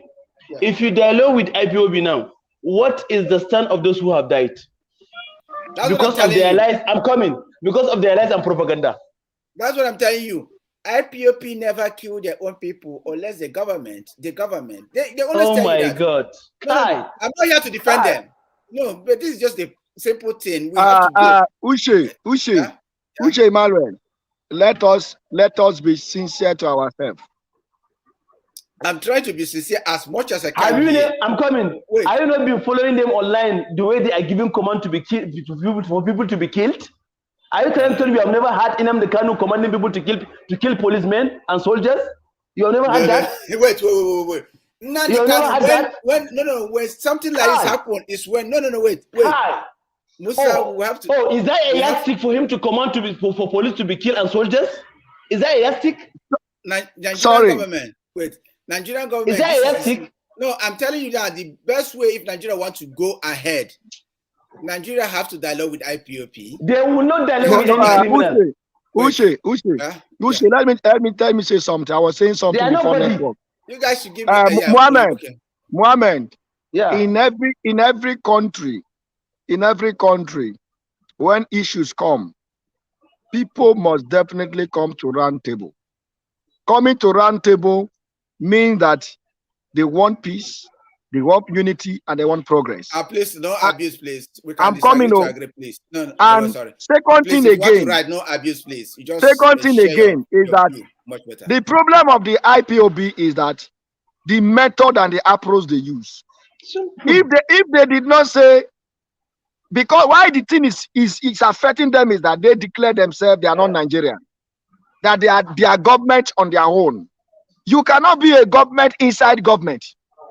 You cannot be a government inside government. There is a sovereignty, there is authority in power. So the truth is that okay. Anyway, so which I believe, my brother asked Mr. Lawube this question: which country is he living now? I believe he's in Australia. Yeah. Go on. Yeah. I'm coming. Before you go, please. Can any Australian just wake up and say he's going to organize a security of his own to protect the people around the Australian area he's living? Thank you. Now, thank you. Have you ever had the Phillip Island? I think wait. We have a state. No. We have a country inside Australia. This country, even a passport. Even our passport. They want you when you come in. You have to hold your passport. You say they are what? You say they are what? A country. The country is a country. Is IPOB is Biafra a country in Nigeria? No. You ask me a question. Allow me to finish. You ask me a question. Now, let me tell you now. No. These people. I'm going. Wait. These people. They actually asked for the government. Last time they came for the government to borrow money. Government told them because you guys are not paying tax to us. You guys have to come to us now before we can help you guys. The Western way of doing things is quite different from the way we are following things. They dialogue on things.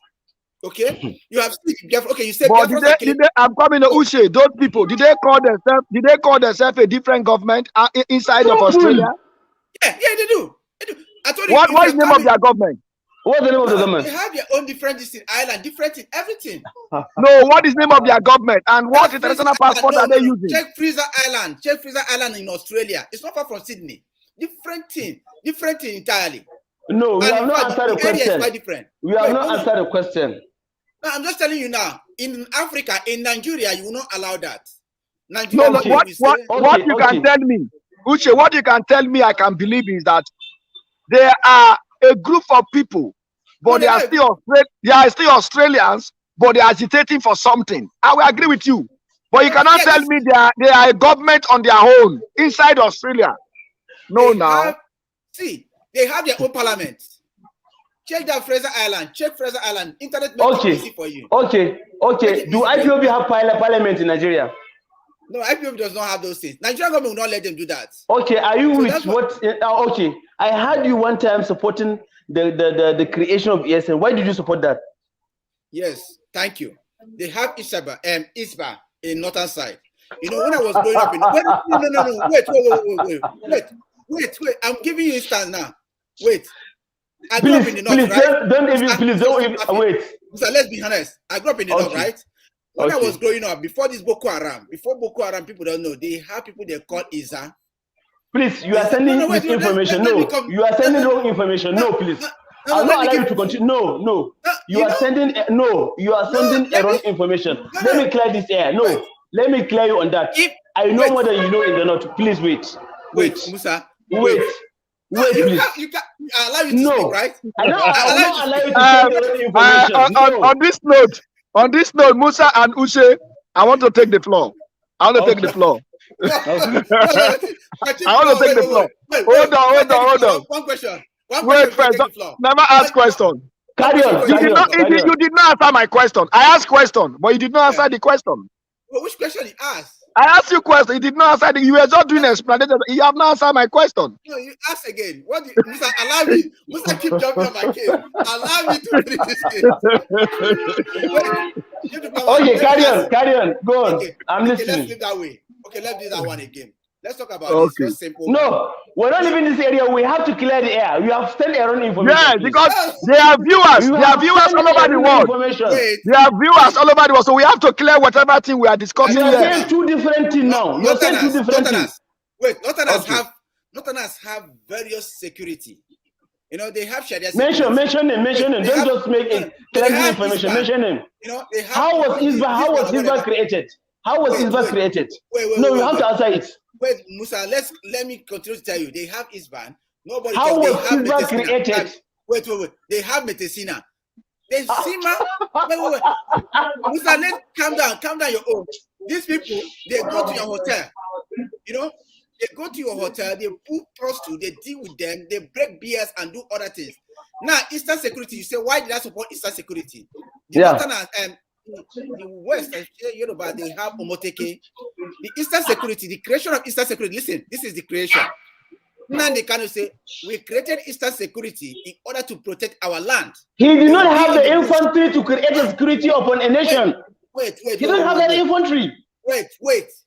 He said this, that we are creating this in order to protect our land. Who is here to create a security upon security of a nation? It doesn't matter. People need to be protected. It matters.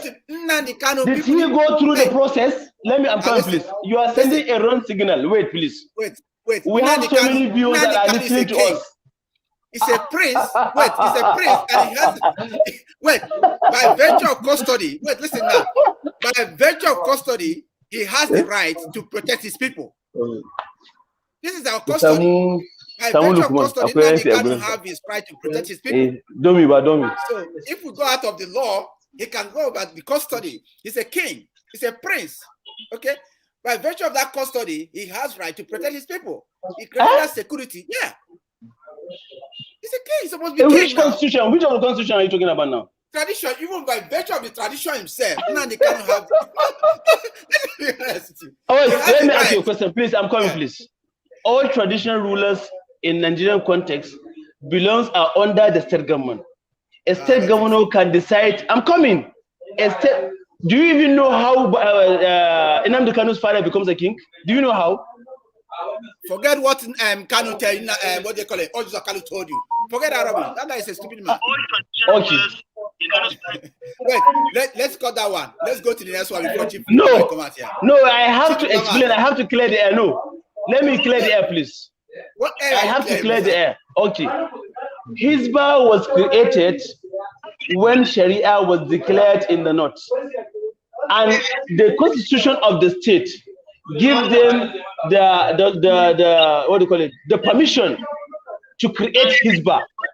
And Hizbah, their work is only they have their duties and their rules and regulations. Wait, I'm coming.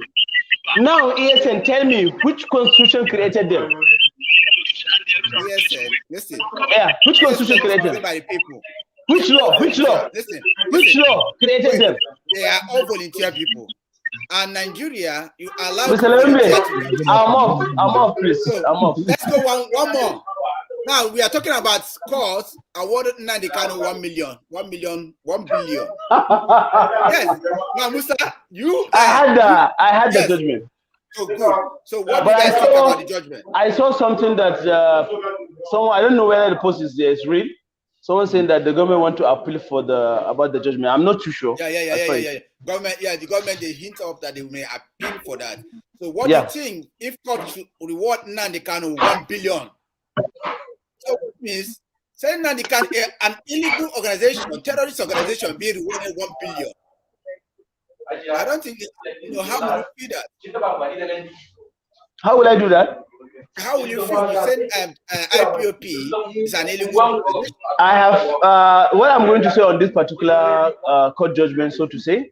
I have not followed the case thoroughly. I only see maybe for the news on newspapers. And I'm not the lawyer to the government. I'm not defending the government. So the government has know what to do about the case. The courts have already declared their decision, so it's left to them to know what to do. Simple as ABCD. They wanted to pay the 1 million. 1 billion. It's on them. If they're okay by the judgment and they have no any what do you call it? Any challenging about the case, so be it. It's their own problem, not mine. So in that case, what Nnamdi Kanu did, the government is totally wrong. No, that is my problem with you. Are you talking about the court in Abia, or you're talking about the High Court in Abuja? Which one are you talking about? Because the court in Abia. There are two different cases, please. Yeah. There are two different cases. But what happened the one in they Abia? declared that Nnamdi Kanu should be paid 1 billion is about the soldiers, what do you call it? The shooting that happened in Afaruku that made 28 people to die based on what Nnamdi Kanu said. That is so. The one in Abuja is a different case. Why are you doing the two? No. You are joining the two. No. You are joining two cases here, please. There are two different cases. So you are in support that Nnamdi Kanu should be paid that 1 billion, will you? I will not say I'm in support, because based on my belief, and based on what I saw, what had happened, what the soldiers did, they are not wrong. That is my belief. So they are not wrong by killing people, innocent people. No, you are putting words in my mouth now. I'm not putting words in your mouth. No, don't put words in my mouth, please. What I'm saying. Did you see the video? You know, we argued last time with you about this video. Yeah, about the video, yes, yeah. Did you see the video clearly, please? Yeah. Please, I want you to go back and rewatch the video, please. Musa, come on. Let's just be frank here. I'm frank. I'm serious. Go back and rewatch the video, please. You know, sometimes, Wait, please. Are you aware that what happened in Afaruku has similarity with what happened in Zaria? Are you aware? Why? Soldiers were marching and passing by, and the boys of Aljezeera were throwing stones and abusing the soldiers. Same thing that happened in Afaruku. The soldiers were doing what we call phantom dance. And the Nnamdi Kanu, I'm coming, yes. That's what happened in the video. And the Nnamdi Kanu boys were shouting, Nnamdi Kanu is blah, blah, blah, and throwing stones to the soldiers. Did you expect the soldiers to just stay back and just watch them? No, I'm asking you a question. Musa, don't bring this matter there. You told me, okay. You made this clear. Let's leave the matter, please. I don't want to talk about it. Jim Brown, what do you think about the 1 billion paid to Nnamdi Kanu? I think that 1 billion issue that court order Nigeria government to pay 1 billion to Nnamdi Kanu. I read that thing in the various social media platforms. Up to now, I've never known the authenticity of that story. So when I don't verify issues, I don't say something about it. So that matter, I will find out and investigate to know the truth of that issue before I can talk anything about it. Because nowadays, people are using social media to cause upheaval. What they normally do is a lot of story from here and there, even the media house. That's why our last discourse or issue, you can remember, I always blame the media. Nigerian media, some of them are unprofessional. They don't know their job. You don't give out a story without balancing the story. When you hear something about Uche and Mohammed, you must communicate with Mohammed, you must communicate with Uche to balance the story. Then when you are giving out the information, you can say, this is what the Mohammed said. On the other side, this is what Uche said. So that the public will look at it and begin to interpret what Uche said and what Mohammed said. Then the truth will come out from the both of their report. But the Nigerian media, they can just wake up in the morning and then give out information without verifying whether that information is authentic. So that is most of the crisis we are facing today is being caused by media house because of their unprofessional display in the media feed. So I think any issues or any story, someone like me, I don't just jump to issue when people, I need to go my inner room and investigate to know the truth of the matter before I say anything. So that 1 billion issue, I don't have anything to say for now. Chief Diplomat, just give me 2 minutes, please. Can we just take 2 minutes on this thing, please? Just this guy. Listen to this guy. That's the lawyer after the whole case. Team of lawyers that appeared with me Patrick Aljezeera, Esquire, Mandela Umoboro, Esquire, Franklin Nnamdi, Esquire, and CK Ihewaba, Esquire. And of course, we have a tray of supporters here. We have Ugochi, Ugocharacho, Ugo, Imo, Ikenga. We're here. You can see behind me. So this press conference finally falling on the search for justice for Nnamdi Kanu over what happened to him in 2017 at Aljezeera. First of all, I need to make it clear that the greatest challenge that this case had was the combined effort of the respondents, the Federal Republic of Nigeria, the Attorney General, the DSS, the Army, and the police to defeat the jurisdiction, the authority of this court to hear the case. 80% of their effort was geared towards preventing this hearing from occurring. But today, the hammer has come down in favor of jurisdiction, and the court has ruled that it has jurisdiction to hear Nnamdi Kanu's grievances, and it entered the following orders. Number one, that the military assault at Nnamdi Kanu's Isiama Afaruku Ibeku residence, Umuahia, in Abia State, in September 2017 is a violation of his fundamental rights. This is the first time a Nigerian court has made such pronouncement. The court therefore ordered that Nigerian government should issue an official letter of apology to Nnamdi Kanu for such violation and pay him a compensation of 1 billion naira. Now, you may be wondering what is the impact of this judgment. The impact is very significant, and let me explain. Now, when Nnamdi Kanu left Nigeria, he did not leave voluntarily. But what you hear out there that Nnamdi Kanu jumped back. So now the court has said by implication that he did it. Somebody's fundamental right was being. So you guys have what they are saying now. So I had him clearly. You say, do you know that I've met with this Nnamdi Kanu lawyer? Yeah. This barrister, I met with him. The last case, do you know, it's only this last case that I was not there. Anytime they discuss about this Nnamdi Kanu court case, I always went to that place. And do you know the last other one before the last one? They arrested some person who go there to go and cause nuisance. And you know, they all packed them to Metama, which is this police division in central area by the DPO Mohammed Abdullahi. I went to that place. That was where I met with the lawyer. We were discussing. Me and this very lawyer from Nnamdi Kanu, both of us were discussing. He now look at my face. Did you come? I said, no, I didn't come with you people. But did you know, one thing that he always makes sure when both of us were discussing is that I only told him, I said, sir, as a barrister, you are representing the council of Nnamdi Kanu. He said, yes. But you are not representing as a Biafra. You are representing it as a Nigerian. So what is there is that, did you know what he said? He said, my brother, we are one. I said, that is truth. We are one. We are one united people. Yeah, as a lawyer, that's I'm coming, you know. That was even me. He came to meet with the DPO so that those people that have been arrested should be released. And I also discussed with the DPO in the central area that, sir, these men came to just to support Nnamdi Kanu, but you don't keep them here. At the end of the day, the DPO of that place released all of them to go, including one woman, one fair woman. This woman traveled down from Lagos to Abuja just because of Nnamdi Kanu case issue.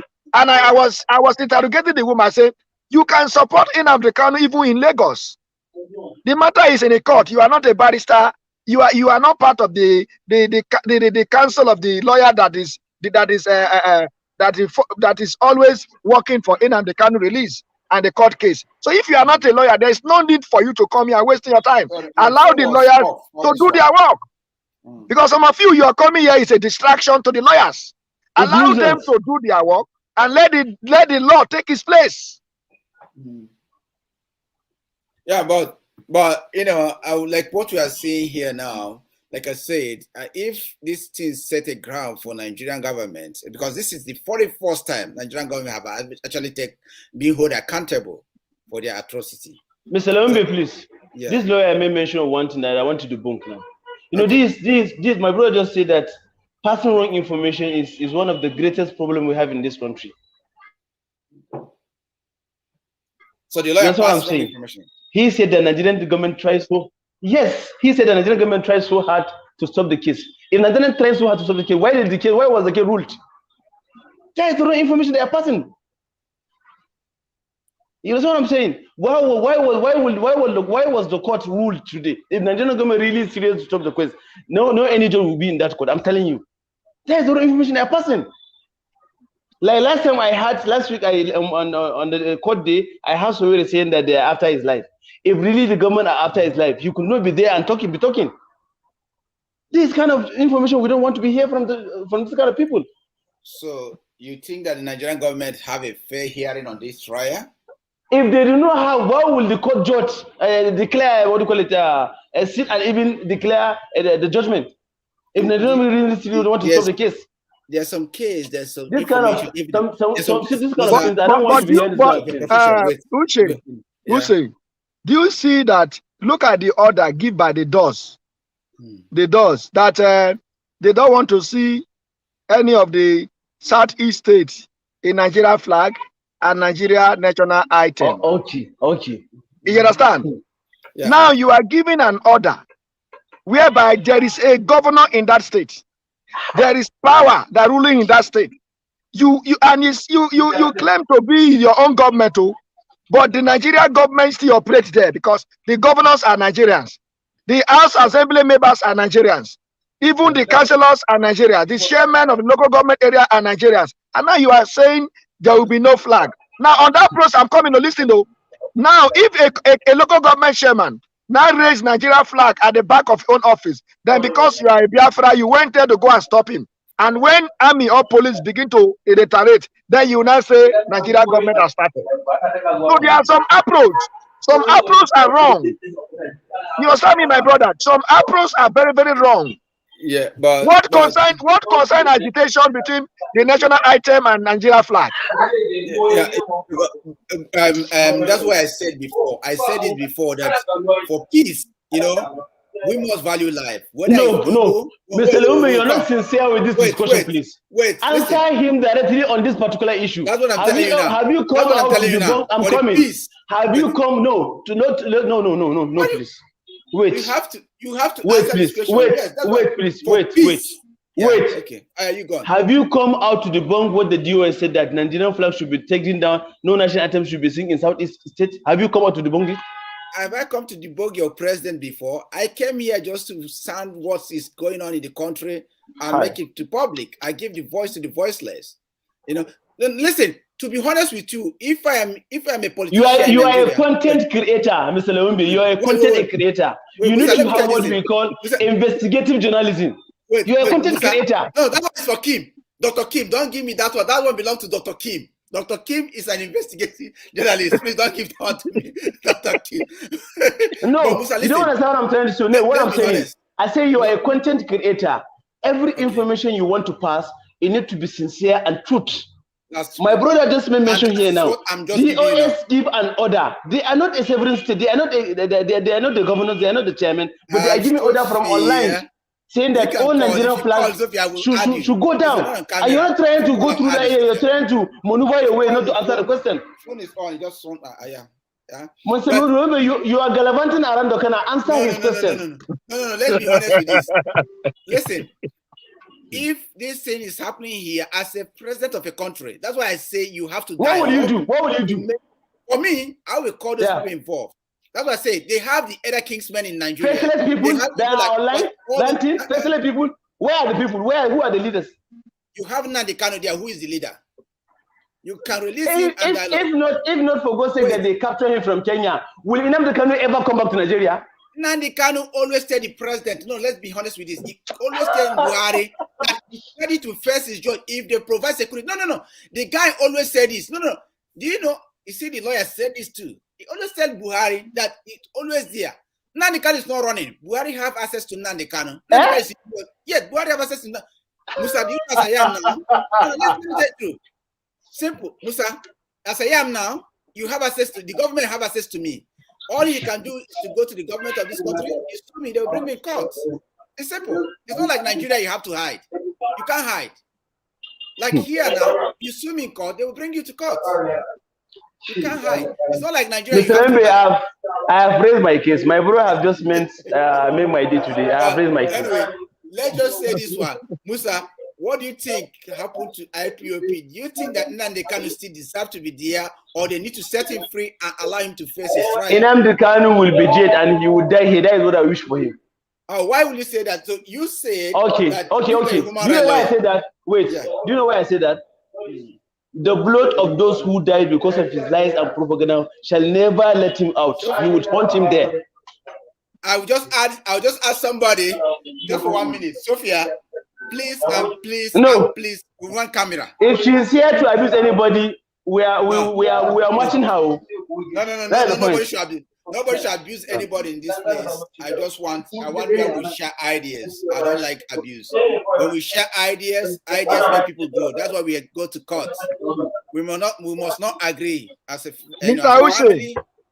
Ushe, where is that my man that said Nnamdi Kanu is powerful? I need that man. Since that time, I have not seen him again. Either in New Zealand either it's in New Zealand now or Nigeria, one of those areas. But do you know that what I told him in that our conversation on that day? You know me, I'm a realist. So I don't view issues based on tribal or religious. Yeah, for me, as I tell like this, even the religion they are talking about, I always tell people that there is no difference between Christian and Muslim. I tell everybody, whether you disagree with me or you agree with me, I have right to my opinion. Because I always say the reason why most time we are having a lot of issues here, because we too practice religion to the deeper way without being sincere to ourselves. We lack sincerity in terms of religion. We are not sincere to ourselves. If you look at the Quran, look at the Holy Bible, they are all talking about love. The essence of those books, love. Then the question there is that the people, the preachers, the bishop, the pastors, the imam, the afars, are they really practicing what is inside the Quran or the Bible? In terms of religion, the most issues we are facing today, I always say that if you believe, if you are a traditionalist, if you are a Muslim, if you are a Christian, everybody has been created by the same God. The same nose, the same eye, the same function, the same way it is. So Muslim died, Christian died, Muslim pray, Christian pray. Muslim have a building called mosque, Christian have a building called church. So when you look all of those things there, Muslim eat food, Christian eat food, Muslim sick, Christian sick. So then when you look everything in this life, people are just using religions to brainwashing everybody. So it is time we begin. There are some countries they don't even practice anything. They don't practice anything, but they live alone. So when you look at the whole issues, a majority of our challenges as a human being on earth is by the wrong way of practicing religions. Wrong way of practicing religions. I would leave religion where religion is. In terms of religion, Christian, Muslim, Buddhism, and whatever you call yourself, that one I don't care. When I was in Meduguri, I used to go to Quran with my friend. We sit down with Alamajiri, we read all these things. Even in fact, in school they force you to do that. So, religion or not religion, I put it aside. If you bring problem in religion, they will solve it in religion. If Nigeria say they are practicing religion, they will not go to China to take money from China. They will not take money from the Western world. Here in Australia is a secular nation. Australia here will permit men to marry men. There's nothing like man marry woman. No, anybody can marry anybody. In China, that is immorality. It's not morality. Complete immorality. Immorality. But you guys, I want to ask you a question. Wait, before you go. Wait, hold on. Yeah. Can a man and a man give birth to a child? Wait. Thank you very much. No, now answer the question. No. Answer the question. Wait. No. Allow me to wait, explain. answer my question first now. Wait. Answer my, can a man give birth, or can a woman give birth? That is your argument. That is immorality. If you cannot answer the question, it's immorality. Wait. That is your argument. Here in this country, that's why I told you, here in this country, everything goes by votes. I may not believe that, but majority say this is what we want. And that stands. The same thing happened in China. China will go to borrow money every day. China, everywhere you go, they have their Buddha candle there. That's their religion. I have spent my time, I have traveled. In fact, recently, I went to Qatar. I look at that area. This is an Islam area. Very nice. I spent time in Malaysia, in Kuala Lumpur. It's an Islam area. But what I'm saying is that our mentality, we need to start thinking of how to dialogue with our people. I will make things happen. Sophia, I'll bring in, please, but no abuse, please. No abuse, please, or I'll remove you. Thank you. So here we welcome, Sophia, welcome. I can't hear you. Please, I hope you are not hot-tempered.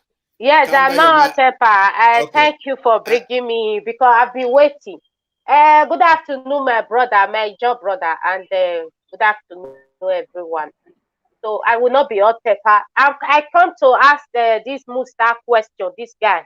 Musa, Hausa Fulani, he's not an Hausa man. He's an Fulani man. So I came on this program to ask him a question. Because I will not abuse him. Everybody is titled to. You're titled to. Everybody. Sophia, you have not introduced yourself now. I didn't know you now. I know you very much, my brother. But my name is yourself. Sophia. Sophia. Okay, now you be the questionnaire. They always ask questions. And so, let me come. I want to ask, not be you, because you they enjoy Nigeria. So if Nigeria is good, not concern you. So you enjoy Nigeria. So no problem. I understand. So me, I'm suffering. You be my brother now. I'm from Edo. You are Ijaw. I am Ijaw as well. Wait, please. But do you know that my mother is from Edo? I know now. We have Ijaw. My mother is from Edo, from Abia Southwest in Ofunama. Yes, I'm from there. Musa, sorry, I'm from there. Are you aware that my mother is from Edo? Your mother is not from Edo. Your mother is Fulani from Fulani. So you are not from Edo. Because Edo people don't talk like that. Okay. So let's go directly to the question. Okay, let's go to the question now. The question, man, I have a lot of questions for Musa. One first. But number one. Okay. I know you don't like Nnamdi Kanu. No. Kanu, I don't like what he's doing. I don't like what he's doing. You will never like it because you are a one Nigerian, and they are killing Hausa people. You have never agitated for Hausa. You know, I love Hausa people because my father told me, my father went to war, and he told me Hausa people is one of the best people in Nigeria. I love Hausa people. No, Kanuri people are the best, not Hausa. They are the best. They are the best. The rest of us, I'm waiting for your question. Go on with your question. My own question, you said Nnamdi Kanu form a security. That is not the way. But why would it Fulani people? No, that's not what I said. That's not what I said. I said he formed ESN without the permission of the government of the law. Simple as what I said. Okay, which states did he form the ESN? Is he in the north or in the west? Or he formed it in his own place? He formed it in southeast. In southeast. If he formed it in southeast, is it your problem? It's not I have my people in the southeast. It's my problem. I'm not your problem. I'm a Nigerian. Wait. Okay, let's understand ourselves. No, supposing you're not here for us to argue. Wait now, please. Let me tell you one thing. I'm coming, please. Before you tell me, you are not here for us to disagree. Or sorry, to have argument. We're here for you to lay down your opinion, also for me to lay down my opinion. You asked me a question. I'm answering your question. He formed ESN in southeast. Southeastern Nigeria is under Nigeria. It's not under Biafra. So it concerns me. It's other Nigeria. Yes. But why will the governor fold their hands to be killing us, the people, our people. Why?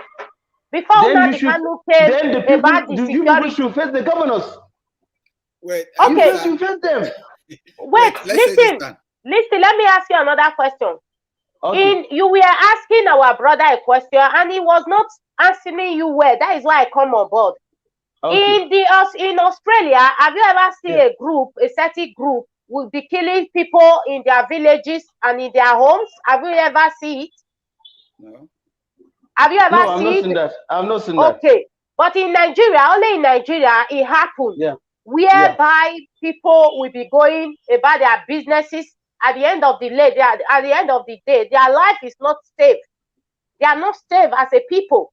Can you just give us specifics? Be specific. Wait. Which of the state, please, in the southeast, so that we just maybe know you are in the right direction. All the southeast states, even in the south states, it happened. Mrs. Sophia, please. Can I tell you one thing before you put ahead? Okay. Mohammed, allow her to finish first. Okay. Allow her to finish first. Okay. Yes. In the south, whereby Fulani herdsmen will come from anywhere they came from in the north to come and be killing our people. And you said the governors are not doing anything. As a people, if we complain to the police or the governors, they will still arrest us. So we don't want a country like that. That is why Nnamdi Kanu came on board and create instant security, because he have a feelings for his own people. You understand? He wants to protect his own people. That is why he did it. And another one, I've never seen any country in the world whereby the Easterners, their politicians, will go and lead down for the Fulani before they will come and be a presidency or a governor in their own state, or a leader to lead their people. I've never seen. Okay. Can you answer me about that? Can I ask you a question, Sophia? Wait for a minute. Yes. Okay, Musa. Yes. Can I ask you a question, Sophia? Ask me, yes. Okay, let me just say, everybody. Wait. Before I forget, hold on. Before I forget, just hold on. Before I forget.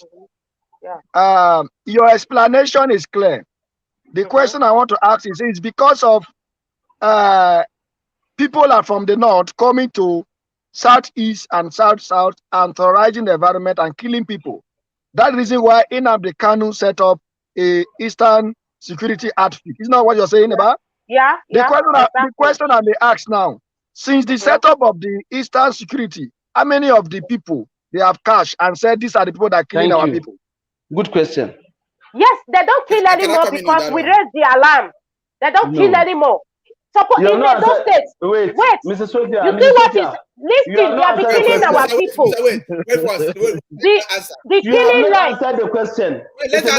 I'm coming. Wait, please. Musa, let me answer. The killing have less. Musa, wait. Go. The killing have less. Is Nnamdi Kanu set up Eastern security? It has less. It's only. Wait, I'm coming. It's only the Eastern security and the police and the army that is fighting, because they will apply the army from the north to us to come and be killing us. That is why we are still facing danger, because we know that our governors are the ones killing us. We know.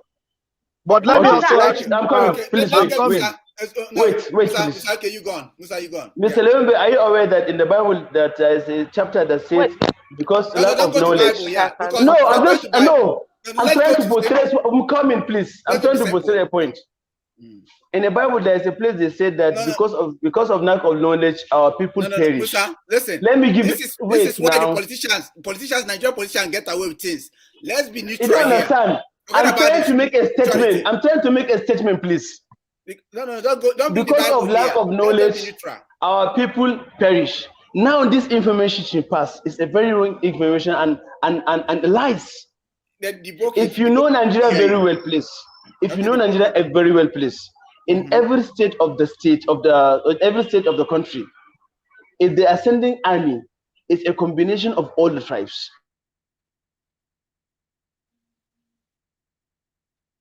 You say what? I can't hear you. Freeze.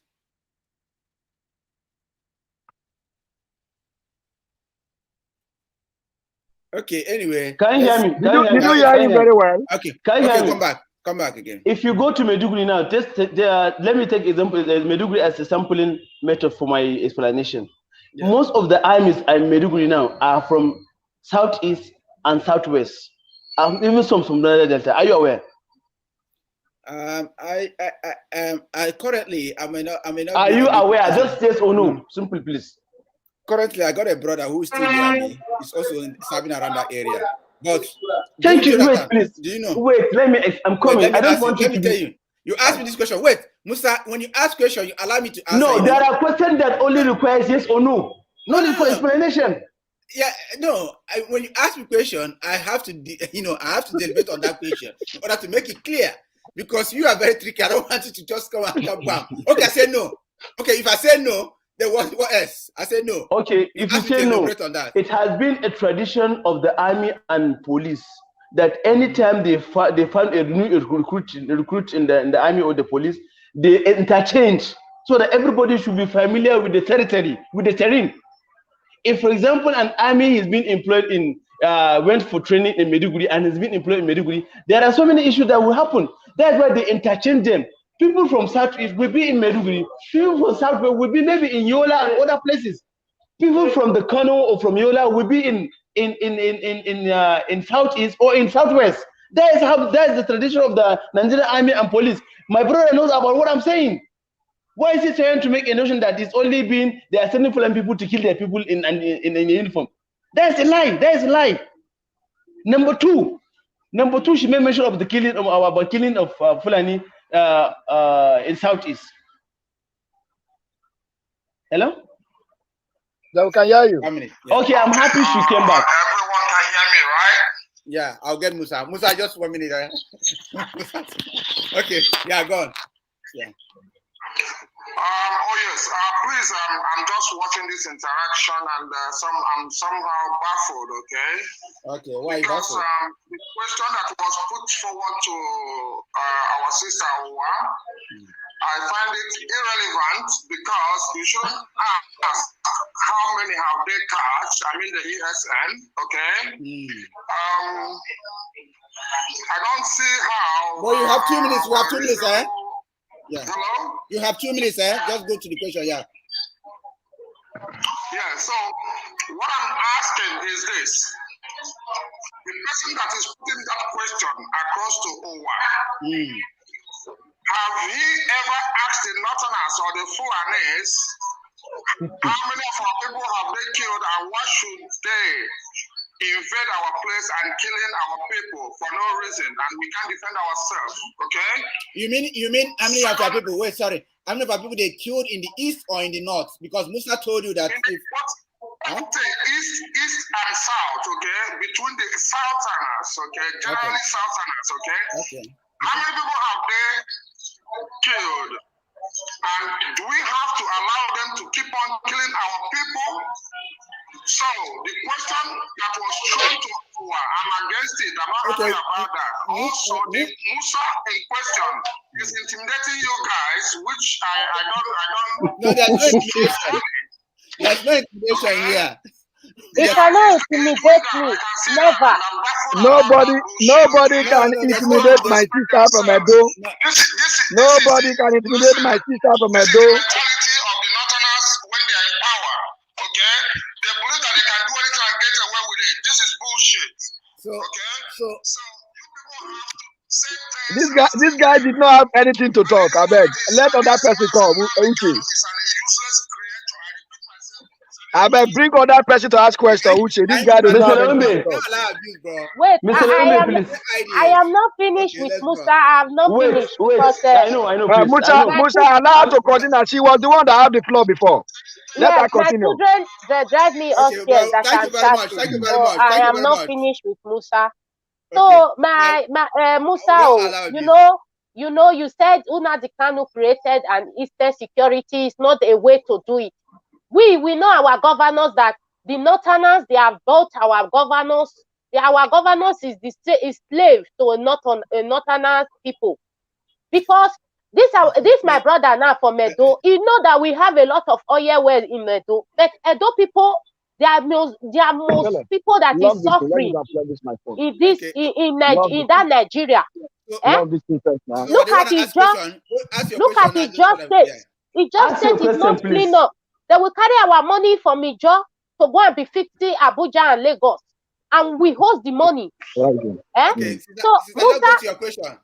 Guys, why this program is going? We have only 30 minutes to go now, so let's just let her just round it up. Let me answer her. No, I will not round it up. I'm here for you, Musa. I need to go and pray. Because you have been talking since. You have been talking since. Quickly ask the question. I need to go and pray so that I'll answer you, please. Musa, I said, did you agree that our governors, even most especially in the East, they are slaves to the Fulani governors? Do you agree? I completely disagree with you. I completely disagree with you. Why, Musa? Okay. We want to see. Musa, see, we are not the same people. That is why we want to separate from you guys. Nobody is telling you not to separate. Nobody is telling you not to separate. Okay, go on. Do I have the floor? Yes, Musa, talk. Okay. She asked 3 questions in total. But before I answer her question, please, the last caller that just dropped now. You know, in management, there is what we call performance appraisal. Can you hear me? Hello? Mr. Lawube, hello? Can you hear me? Yeah, keep going. I say in management, there is what we call performance appraisal. Yeah. If a particular job is given to you, after maybe 3 months or 2 months, there's what we call performance appraisal. They are going to scrutinize you, check you to see have you performed this duty or not. So now, the question your brother asks you, ESN was created to capture or to deal with Fulani bandits, so to say. How many Fulanis have they captured? How many Fulani have they killed? This is a good question. To answer your question, all the governors in the southeast are not slaves to the northerners. For example, let me give you an example. Just hold on, guys. Just hold on. Just give me 1 minute so that Musa answer this question. I need to round up. I need to go and pray, please. I need to round up. Okay, get a Pazu, governor of Abia State. Is there an Hausa or an Igbo man? Yes or no? But is the Fulani that is using it? I'm coming. He's an Fulani man, my brother. It's not an Igbo man. He's an Fulani by blood. Sister, just wait. Just allow. Let's just take this one. Musa got 2 minutes. So Musa finish 2 minutes, then we'll give you on. Okay. Okay, go on.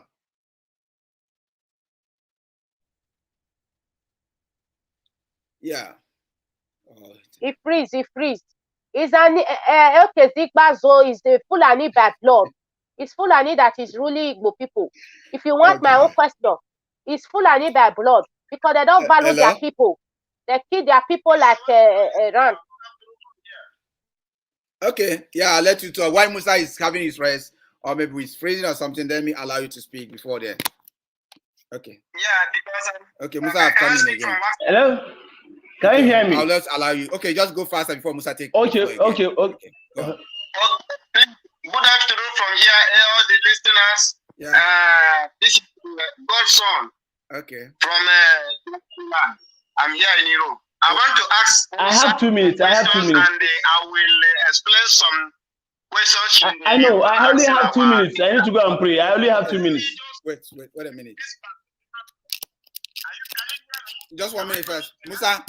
Yeah. Wait, let him finish this question. So after this question, let him ask the question. I have only 2 minutes. Let him ask the question, please. Okay. Please, I will just make it brief. Okay, go on. Go on. Yeah, go on. I want to explain to Musa that is the reason why our governors are slaves to the Fulani people. I will give you 3 reasons. Okay, one. Let's go on faster. Yeah. One is because of our governors, their hand have soaked into blood. Why their hand soaked into blood is because they are in love of money. They are not in love of human being life, someone living life as a human being. They are not here. You got 1 more minute. 1 more minute to go. 1 more minute. And secondly, they like that power being governor. After governor, they go to Senate. After Senate, they are going to president. So they are not interested in us. They are not interested in living human as a living human being. They are interested in power. So that is the reason why we are not interested in that their leadership. They are free to go and obey and respect and the bow to Fulanis in Nigerian government. Thank you very much. Okay, thank you. Let me answer him. Let me answer him, please.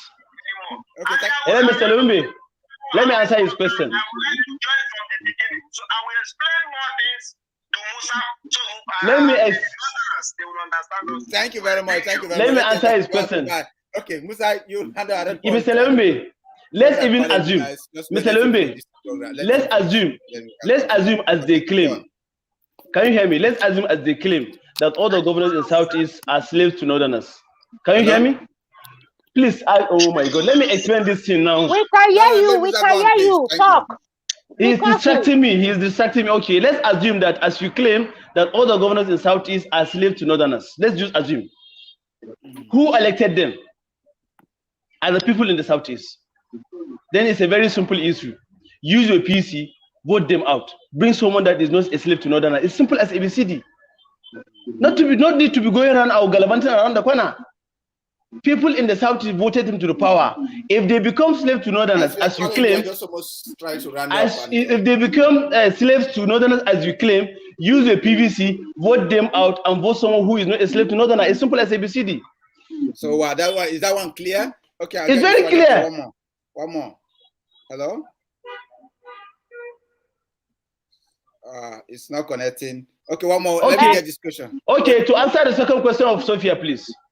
Mr. Lawube, I bet you 99 to 98% of the attack that Nnamdi Kanu has been claimed that people are killing their people in Southeast are being done by his own people, not by the Fulanis. I'm not saying there is no one or two attack by the Fulanis, but 85 to 90% of attack that happen in Southeast are being done by the same people in the Southeast. It's not this no lie. Musa, don't lie. The one in the State who is killing them. I swear to God who met me. Who is killing the one in the State? Is it Nnamdi Kanu that is still killing them? Guys, 1 minute. Or the North? Who is killing Hausa people? Is it Nnamdi Kanu that is killing Hausa people? Are we talking about Hausa people or talking about Southeast, Mrs. Sophia? If it is they are killing themselves, so Hausa people are still also killing themselves. There is something that this Musa is saying. He's a friend to Ijaw who has been campaigning against IPOB. Please don't bring Estana. Don't bring Estana, please. Now, what I want to say is that since 1945, the Fulanis have been killing our people. And it's not hidden. It is outside. Everybody knows this whole thing. In 1945, they killed our people. But you got 3 minutes. You got 3 minutes to just explain. Let's go. Okay. I'm going, Mr. Lawube, please. Let him just maybe answer the question straight. Let me answer him. Where these Fulani herdsmen are on rampage is not just only in the east, it's also the entire Nigeria. Okay. Then Nnamdi Kanu decided to introduce a security network that will be able to protect ourselves. Yeah. Since the government are incapable of protecting the people, since the government turned a blind eye on the issue of the menace of the Fulani headsmen, that is the reason why we introduced the Eastern Security Network. And the person who is saying that how many of the Fulani terrorists who are being apprehended by the Eastern Security Network. Yeah. Look, the Eastern Security Network have their own ways of operating.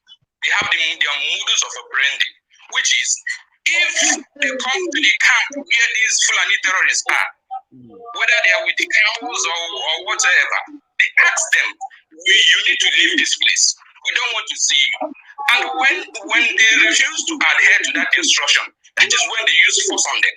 But if they ask them to leave the place and they eventually leave the place, there is no need to engage in any battle or any combat with them. So, there are so many of them who has been chased. My brother, who has been chased. Mr. Lawube, he is passing wrong information. In other way, they ask them peacefully to leave. Unless they refuse to leave, that's when they engage in any battle or something like that, right? Uche Emmanuel. Thank you very much. Okay, thank you very Uche much. Emmanuel. Uche Emmanuel. Let me address this our brother. Uche Emmanuel. Uche Emmanuel. Okay. Uche Emmanuel. Okay. Okay, thank you very much. Uche Emmanuel. Let him listen, please. Musa, you want to run away when I'm here? Because other people For are who? coming and we need to ask you a question, You want to run That's away? why we get Guys, but you have been talking since you did not say you want to go and pray. Now you have to stay. There is no any IPOB member that will engage me that will make me run away. You have to stay here. You stay here. You are not praying. Uche Emmanuel. Uche Emmanuel. Let me address this our brother that is talking. You hear me? But Musa said you can vote them out with your vote. He said you can use your vote to vote them out. Which vote? Which vote? Does vote count in that group called Nigeria? Which vote? Which vote? Okay. Okay, thank you very much. Uche Emmanuel. My sister. Let our brother talk. Let our brother talk. I want to say something. You know, this is one thing that I don't like. We even especially the Southeast. Thank you. Especially the Southeast. You are answering this question. Okay, you go on. No, before I answer the question, let me do a little explanation. This is the reason why some of us always against these things. That you people are making the Fulani to look as if they are more powerful than everybody in the Nigeria. This is one thing that we from the Naria Delta we don't want to hear. Because how will you tell us on heaven and earth somebody will travel from far away and that person will be more powerful than you and clean your own people, and then you must able to set up a security outfit before you can defeat them? That is not something that any reasonable person will talk about. You want to tell me a stranger is more powerful than your own land? The land that you grown up from, the environment that you stay, the environment that you understand. A stranger who has never lived in the environment before will now more powerful than you. These are some of things that some of us don't want to talk about. So to tell you that Nnamdi Kanu set up a security outfit because Fulani people are killing our own brother from Southeast, you can even challenge the Fulani if, like you guys are saying a claim. You can even challenge them without even setting up a security force. Why do we have vigilante in our various communities? Local vigilantes. Why do we have it? So when you talk some issues like this, our own people are even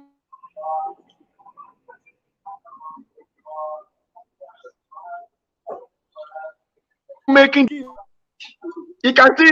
So that is why I asked. That is why I asked that question. That how many persons the Eastern Security Act that set up by Nnamdi Kanu, how many of the Fulani they hold ransom? They say this is what we are saying, that these are the Fulani that are killing our people. Look at social people we owe. Government come and see how many. So when you are arguing some certain things, you must have fact. You must have evidence to prove your claim. That's what my concern. Okay, for example, now the state I come from. No, finally, before I wait, finally. Wait, the state I come from. Now from Edo from Ofunama down to the Riverland area. Will you tell me to Delta, to Ogbimbiri, Ofunama, all our places that you will tell me Fulani person will come to enter those areas and kill somebody? If something like that is there, that is mean there is internal problem. That is mean there must be internal. Mr. Lawube. Yeah. Mr. Lawube. What about the people that my brother? What about our people that be killing? Do you want to say that you did not see them? Do you want to say it? I got some videos here about people that you did not see them. The people that Fulani were killing in those states. Have you not heard before? Which area in Edo? Which area do you know in Edo, Musa? Which area do you know in Edo? Are you from Edo State? I'm telling you they are killing our people in Edo State. Before we put a stop, you are asking me which area in Edo. Which area in Edo do you know? I'll call this our brother before we enter this discussion. Guys, which area in Edo do you know? Man, I have to. No. Here, guys, Do you know why I here asked you? Do you know why I asked you? I'm coming, please. Mrs. Sophia, do you know why I asked you? Wait, Edo is a big state. I'm Which coming. area Do you in know why I Edo asked do you? you know? Do you know why I asked you?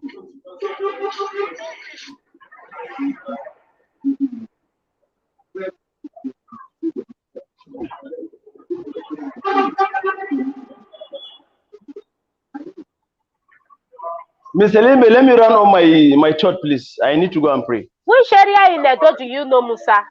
Do you know why I asked you this question? Edo is a big place. Wait now. Okay. You are making a general statement. Yeah. Go on. Everybody, wait a minute. Okay. Go on. Am I on? Yeah. You gone. You got 3 minutes, please. This brother who wear this white cap, I will never accept with all what he's saying. Because he's saying shit. Why I say that is that I'm a Yoruba. I live in Lagos before I come to Germany. In Nigeria today, where anywhere when Alpha Fulani is doing shit, when you call police or you call soldiers, they will not go. It happened in my state. Which state are you from? In Lagos, from Odo State. In Lagos, when Fulani herdsmen kill people, or in Odo State, in Ibadan, when you go to police station and go and call police will not come. They will tell you that they don't have power to arrest Fulani herdsmen. Okay. When you go to anywhere in Yoruba land where Fulani is killing, when you call police will not respond. When you call soldier, even though they come, they will support Fulani because they are in power. Okay. That is number one. I'm a Yoruba. I'm a Biafra too. I support Nnamdi Kanu 1,000,000%. Go and look all governor in eastern regions. All of them are slaves for Hausa Fulani. They are slaves because these people are killing people. No governor responds. Look at Lagos State and Yoruba land. Look at Bola Tinubu. Bola Tinubu go to this Babangida State. Yeah, and go and kill them because they now what I'm trying to tell you is that why Fulani herdsmen have power is that because they are in power. Okay. That is why they are doing all this. This sister is telling you the truth. This man who wear white cap, he didn't know what is going on in Nigeria. No, he's actually a youth chairman, so he must have a grab. He's enjoying, my brother. He's enjoying. He's enjoying. Don't keep position. He's not in any political. Let me tell you, I did not grow up from the town. I grew up from the village, and I understand the environment. Some of you are talking abroad where you are not even in Nigeria. That is the problem. They don't go to school. They overpower us, and they are not from Nigeria. Okay, brother, you have 1 minute. You have 1 minute more. 1 minute more. 1 minute more. Our Ijaw brother, they flex money. Why you know enjoy them?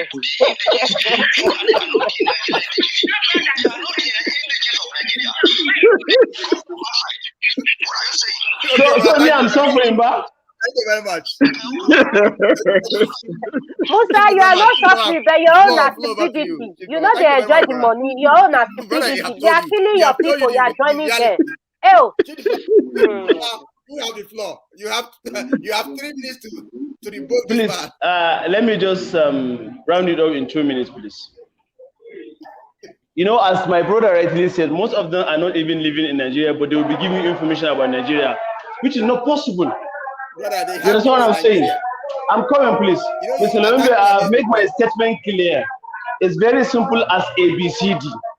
If any governor that you claim is a slave to have someone, it's simple as ABCD. You have your voter's card. When the election time comes, vote him out. Vote any person that you know is not going to be a slave to Fulani. It's simple as ABCD. Stop gallivanting around the corner. I bet you, I swear with my life that 85% of the killing that is happening in Southeast and Southwest are being done by the people in the locality. I'm not saying, mark you well, there is no yesterday to say there is no any single 1 or 2 attack by Fulanis because they normally go to that area because of the riverine area. But why? 80 to 90%, I'm coming. Why will they come? Why? Musa, why will Fulani come to our land? Why? Is it their land? That's one thing we are here. We can disagree to agree, guys. Yeah, exactly. That is my point. That is my point. Well, let me, before I interrupt you, please, I'm coming, please, my brother. I want to use this opportunity to thank each and every person that participated in this program. I'm happy for the opportunity given to me to speak. Our sister Sophia, I hope one day you understand the lies and propaganda by these Biafrans and you come back to be a one Nigeria. We know the lies. We are inside, Musa. We know the lies. We're there inside. We know the lies. Musa, hold on first. Hold on. Never go. Hold on. Yeah. Okay. Just for a minute. Never go. My sister, you know, something in this life is that we all are human beings. Let us know one thing in this life. Nothing you do today, whether good or bad, the result must surely come. That is law of nature. You understand me? What I don't normally like from our people is that the community and the environment I come from, let me tell you, as an Ijaw man, as an Ijaw people, sometimes when people talk as if Fulanis are people are more powerful, Fulani are killing here, which is mean Fulani are more powerful than everybody in this country. In everywhere you go, Fulani kill this, kill this. So people are just making Fulani popular. People are making Fulani so popular in Nigeria to the extent that it's Fulani that determine the fate of everybody, which is not supposed to be so. Can you tell me in the community I come from, a Fulani man will come to that community and determine? No. I am talking based on experience. Let me tell you. I am talking for you. Nobody will ask. Hold on. I will face you today. Don't worry. I'll answer your question. You know, this life we are talking about, it is what people say. They make people look as if in the whole Southeast, Fulani are killing and the youth, nobody can stop them. Let me ask, why you continue? Let me ask one question. So do you mean what Nnamdi Kanu was saying about Fulani and people are saying that Fulani are taking over the Southeast is wrong? It's not true. 89% to 100 to 70 are lies and propaganda. No. Okay, let me ask. I want to ask question. I want to ask our brother question. Oh, yeah. My brother, I ask your question. Yes. You they say Abuja now, eh? And you see Lagos. I just come back from Wari. Yesterday. Wait. My brother, me and you, we are brothers and sisters from the same place. Exactly. Let me ask you one thing. You see that they carry our money go Lagos, use and say go beautify Lagos and Abuja.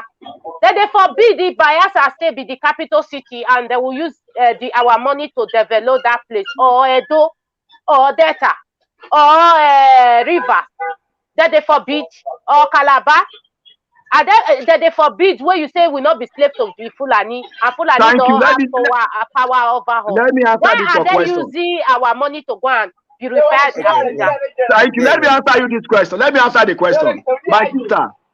My sister, let me tell you, whether you like it or not, those our states, either Edo, Delta, Rivers, Bayelsa, Akwa Ibom, Cross River, from down to Imo. Let me tell you, those states we are talking about, is it the Fulani that the governor of those states? Is it the Fulani that the council of those states? So why you listen? No, don't put it like that. I will not agree with you. It is our own people. These people we are talking about, listen now. Listen. It is our own people. This fight we are talking about Fulani. If we are fighting this fight our own people, that is not doing well, we could have more development than extending aggression to other areas. It is the Fulani man. Okay, let me ask one question to answer you now. The question is to answer your question. They say APC government is not good, which is everything APC government is not good. The question is that the governors of various states, are they not getting a monthly allocation? Yes. The allocation, are they not getting it? They are getting it. The local government council, are they not getting their monthly allocation? They are getting it, yes. And then what stopped them not to make use of those allocations to beautify their own environment? What stopped the federal government to arrest them if they did not do so? Because I live in a society where if one cup of miss, you'll be held accountable for it. What stopped them? The government, the federal government, for not only them accountable if they did not do so. And that to tell you that is why some of us were saying that the constitution, our problem in Nigeria is the constitution. It's not only the constitution. I'm coming. Constitution. It's not only Hold on now. Outside of the constitution, we now talk about character. Character. We have people who did not have good character leading us. That is why when people say, some say politics na dirty game, this is where we get it wrong. That politics is a dirty game. Those who have the good character, that thing is a dirty game. Oh, they do society, they join this society, they discourage people with this language. The good people that listen, the good people that are supposed to occupy those offices that have character, that have fear, that have sympathy about human being, we are not participating. When you allow unrighteous people to rule you, you get unrighteous results. Okay. These are the issues. As you are there now, question. Okay. Is it self-determination? Is it a crime? For example, it's not a crime. You be Niger Delta. You want to go as the Niger Delta. Must it be a problem? It's not a problem. Let them go. It's not a problem. So only that what he's doing that you don't like. We said, okay, what something that he's doing you don't like that. For self-determination, it's not a problem. If it's not a problem, it's not a member of proscribed group. He have your right to do it. For example, but my sister, let us be sincere to ourselves. When IPOB was set up, by Nnamdi Kanu, when IPOB was set up by Nnamdi Kanu, is that immediate time they declared them as a terrorists? They were operating at that time. No. Okay, thank you. Now the question is supposed to ask is that why did Nigeria government declare IPOB terrorists? Who declared them? It's not Nigeria government, it's their governors. It's not when you mean Nigeria government, that means you as a person, you are a government, you agree to it.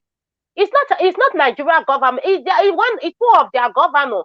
Devumai and Zikbazu, they are the one that said the organization is a terrorist group because they disagree with Nnamdi Kanu. That is why they said so. You understand? Okay, guys, I want to also tell yes, my sister. 10 minutes to go, guys. I agree with you. Let us use 5 minutes now. Yeah. My sister, look at the history of South Africa. How did Nelson Mandela get it right?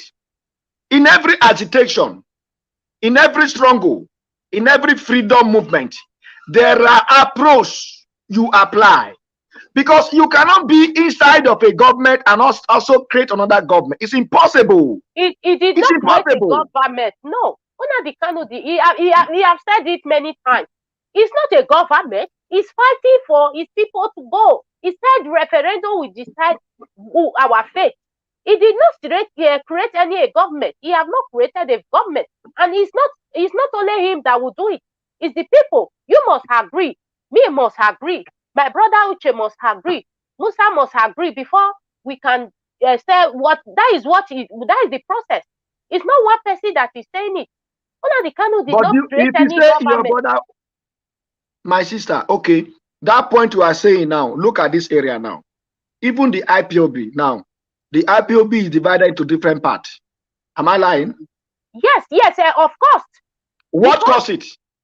Because of the corrupt what people. makes them to divide into different parts? If truly they believe of what they are doing. Wait, I am one of the because of the corrupt people. That is why it's divided, my brother. Wait. Please, let's you understand? In terms of the branches of IPOP, corrupt or not corrupt, let's just put that one first. What we are discussing here, let's just go on that. Why our Eastern Security Network, why they set her up. Some of us will say, this and that. Musa is coming back. Musa, we need your video. So when you are saying all these, that they set those things up without backing and all those things, I say Nnamdi Kanu can set that up as a monarchy. We're saying you can set it up to protect his people. We have all these things in northern side. Nobody questioned the northerners. Why are they so interested in Eastern Security Network? Why?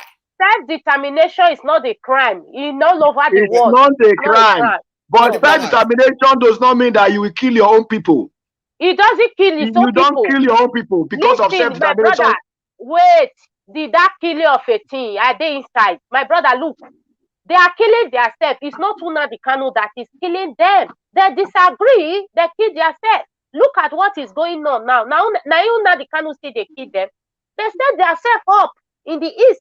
Not be Nnamdi Kanu, they kill them. Which is mean even they themselves, they are not united. Even they themselves, they don't have the same belief. And if you are not united, how can you get freedom? So my brother, don't turn in around and said it's Nnamdi Kanu. No, it's people is not good. Nnamdi Kanu people, they're not good. At the let me also give you one example. Look at the Southeast as whole. Now the old government, the old people are saying that the Igbo has been marginalized for so long. And Igbo people have right to be a president of the Federal Republic of Nigeria. Do you see that before election to now, how many Igbo people are showing interest? That also shows that they are not united. Wait, what stopped them? They are not united. They are not also good. Musa. Even if you give them the presidency, they will still use it to feed their people. That is why Nnamdi Kanu said the presidency will not help them. My brother, should we support Nnamdi Kanu to be free from prison? Should we support Nnamdi Kanu to be free from prison and exactly? He has to be free. He did not do anything. If you talk of that, I will tell you that Nnamdi Kanu should be free. I support that because are you hearing me? I support that they should free. Listen to me. They should free Nnamdi Kanu because he only agitates for freedom, and this agitate for freedom. Whatever thing, do you know? Sometimes Nnamdi Kanu himself give problem to himself because of the utterances. Some of his problem is because of his own utterances. He's too talk and he's too so in a way that when you want to lead people, you don't show yourself as if you are the emperor for everything. The manner and the approach you use to address some issues is also giving problem today. You understand? Nnamdi Kanu as a person is not a bad person. I'm telling you for free. Nnamdi Kanu as a person is not a bad person. Just 1 minute, guys. Just 1 minute, guys. Guys, if you are watching us here and you feel like to communicate or to comment, like, can we just share ideas that when you abuse people? Because when you say something that's abuse, stupid, and this, nothing being communicated, things have been getting worse. But when you communicate your idea and debunk Mr. Lawube, do not concern yourself with the comment section. That is how they have been trained. That is how they have been trained to abuse. Anyone that goes against their idea, they abuse him, they call him prostitute, they call him sabo. That is their habit. Leave them. We communicate idea. If we keep abusing people, we will not share ideas. We will not get anywhere. When your lawyer going to court, it's good, but idea, that, they don't challenge abuse. Not doing you expect that idea. That's what we are challenging here. The same mom may not have the same idea. Sometimes I have problems with my siblings. So that's what we do. Okay. We should try and share idea. We try and share idea than to abuse somebody. Just share your mind and then let's go. Let's move on with that. Okay. Thank you. But Emmanuel, those who are commenting abusive comment in the session shows that they don't believe in freedom. A true freedom fighter does not use abusive words. You use your manner of approach towards something very, very important in life. Your manner, even your father, your mother give birth to you for house. There are some certain things you ask from them, they will refuse to give you. But your approach towards them can lure them to the extent that you may not even stress yourself, but they will hand over the thing you want. Character, attitude is very important. When you don't have a good attitude from your own background, when you find yourself in government house, you will still behave that animal. Because when you look at it, human being we are talking about. That's why economics says that with human being with different character, different behavior system, different manner of thinking. But let me tell you, a good character does not have to know. The society we are facing today is because of people with bad behavior. They don't care whether others are dying. They only believe for themselves, myself. If the whole community is perishing, it doesn't concern them. Acquire wealth to themselves alone. When you put such people in the treasury box, what do you expect? They will be taking it for themselves alone. They don't care whether you are dying. That is true. Let us talk about what can bring unity, what can bring understanding. Who are the best brain in Igbo land? Who are the best brain in Hausa? Who are the best brain in Fulani? Who are the best brain in Yoruba nation? Who are the best brain in Ijaw nation? Who are the best brain in Onioma, Ishekiri, Benin, Agbo, Ikwere? This is what we are talking about. When we have such character of people, we give chance to others to come in. Just one thing I want to throw to our sister Sophia. One thing. One thing, please. One thing I want to chip into my sister Sophia now here, so it will be on record. None of the northern person is against people of southeast or southwest to get their Biafra. But all we are saying, go through the right channel. Simple as ABCD. There are process in which you get a country out of a country. There are process. I have started mentioning them earlier before she came. Yeah, then we go through Number the one, right I'm coming, please. Number one, we have the Montevideo National Convention of 1933. That is one. Number two, you have to solicit for the support of some other countries like Germany, France, and other places like that. Number three, you have to go through your elected official. Let them present this bill in the House of the Senate. It's simple as ABCD. But as I'm talking to you now, none of this process have IPOB achieved. None. And secondly, before I drop in, she said that ESN was created because they want to bring what they call peace in the southeast, that they should stop the killing. Are people not still dying up till now? Then why are not the, I'm coming, please. I'm coming. Why is the ESN leaving people to die?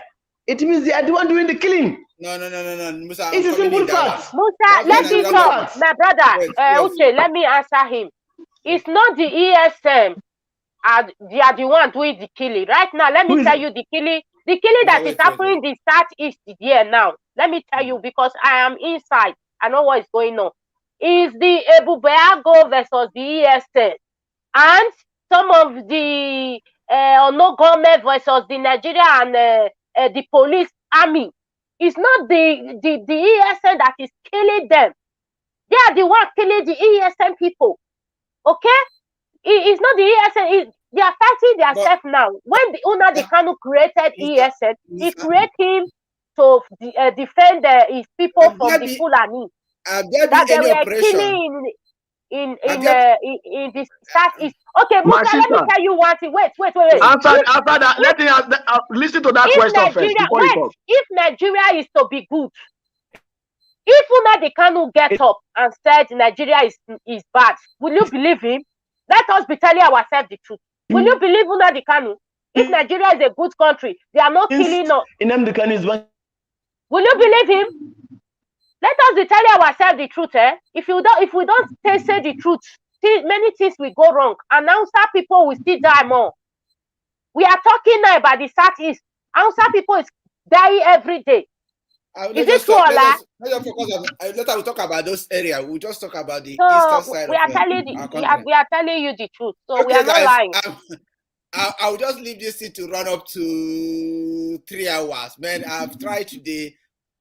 Program in case next time maybe Musa moved himself. Let him answer me. So I think Musa, you have Musa have to answer, because there will not, if Nnamdi Kanu get up and come and tell us that we have to separate it and Nigeria is good, nobody will believe him. Let us be telling ourselves the truth. Eh? We must tell ourselves the truth. Nobody will believe him. You understand? My job brother. I said if Nigeria is to be a good country, is moving well. If Nnamdi Kanu get up and said Nigeria is not good, you will not believe him. You will not believe him because you are enjoying. Let us put it like that. So our people believe. Am I enjoying more than you? Am I enjoying more than you? You dey enjoy now. You say Abuja, you dey enjoy. So you will not believe that you dey enjoy. Wait, I got somebody who's, because I shared this link here, I got somebody who just come. Please, we are just running out. Now the truth be that now. So we just have like invite me to the country you are. Wait. Come, I will invite you because you will not, your own will not be a problem. Please, you come. Please, I live in Norway, so you can come. No problem. No problem. Please, don't abuse and let's go. Okay. No abuse. So we are not abusing. We disagree to agree. So we learn. Yeah, disagree to agree. That's simple thing. Like, when we are saying this Eastern Security Network, I have not heard that Eastern Security Network kill anybody. Like that man said, he said they have this technical way. They tell you to move away from there. Yes, unknown gunmen, I may say yes. But I have not heard that they say Eastern Security Network killed somebody. I heard that they push somebody out, and it's Nigerian police that I normally hear that they kill somebody, say Eastern Security Network. Unknown gunmen, yes, it's not Eastern Security Network that is killing people. It's unknown gunmen. It's different for Eastern Security. Who are those unknown gunmen? See, my brother, let me explain to you. Let me explain to you. As the East they now, my brother, different group don't they form their own. No, that one that is Scottish. That is Scott group. It's Scottish. Different group don't they form their team, But okay, have you ever had, Chief Diplomat, have you ever had that Eastern Security Network kill people before? It's unknown gunmen. It's unknown gunmen. Let me tell you, my brother, who introduced this language unknown gunmen to this country? Who introduced this language? Who introduced that? Not your Basajo. Now Basajo now. Now Basajo introduced that. Not Nnamdi Kanu, Not Nnamdi Kanu. Now Basajo introduced unknown gunmen. Yes. You Not Nnamdi Kanu. Now the truth I they talk, not Nnamdi Kanu. Now Basajo introduced unknown gunmen. Yes.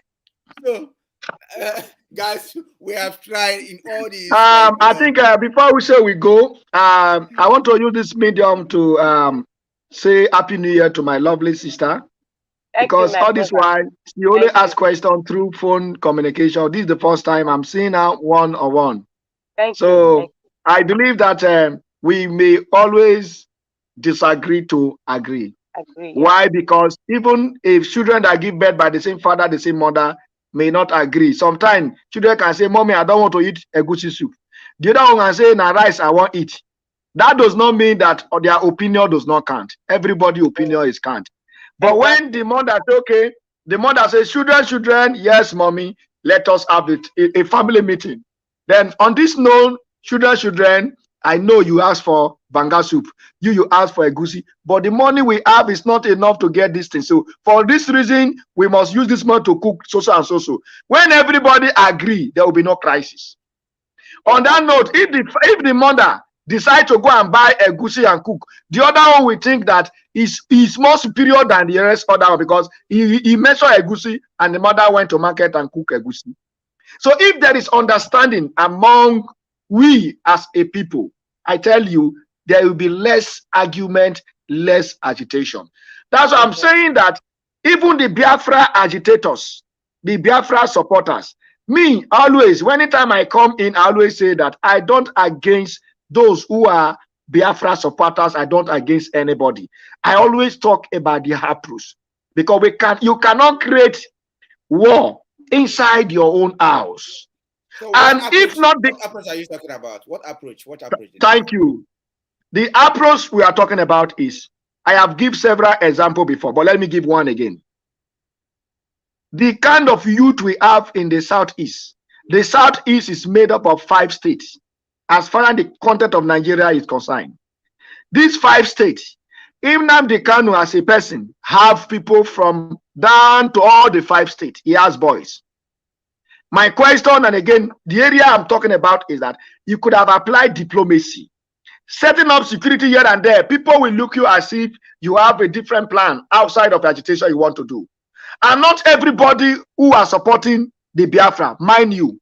There are some persons in Abia. My brother, wait. I'm coming. Wait, I'm coming. There are some persons. There are some persons in Abia.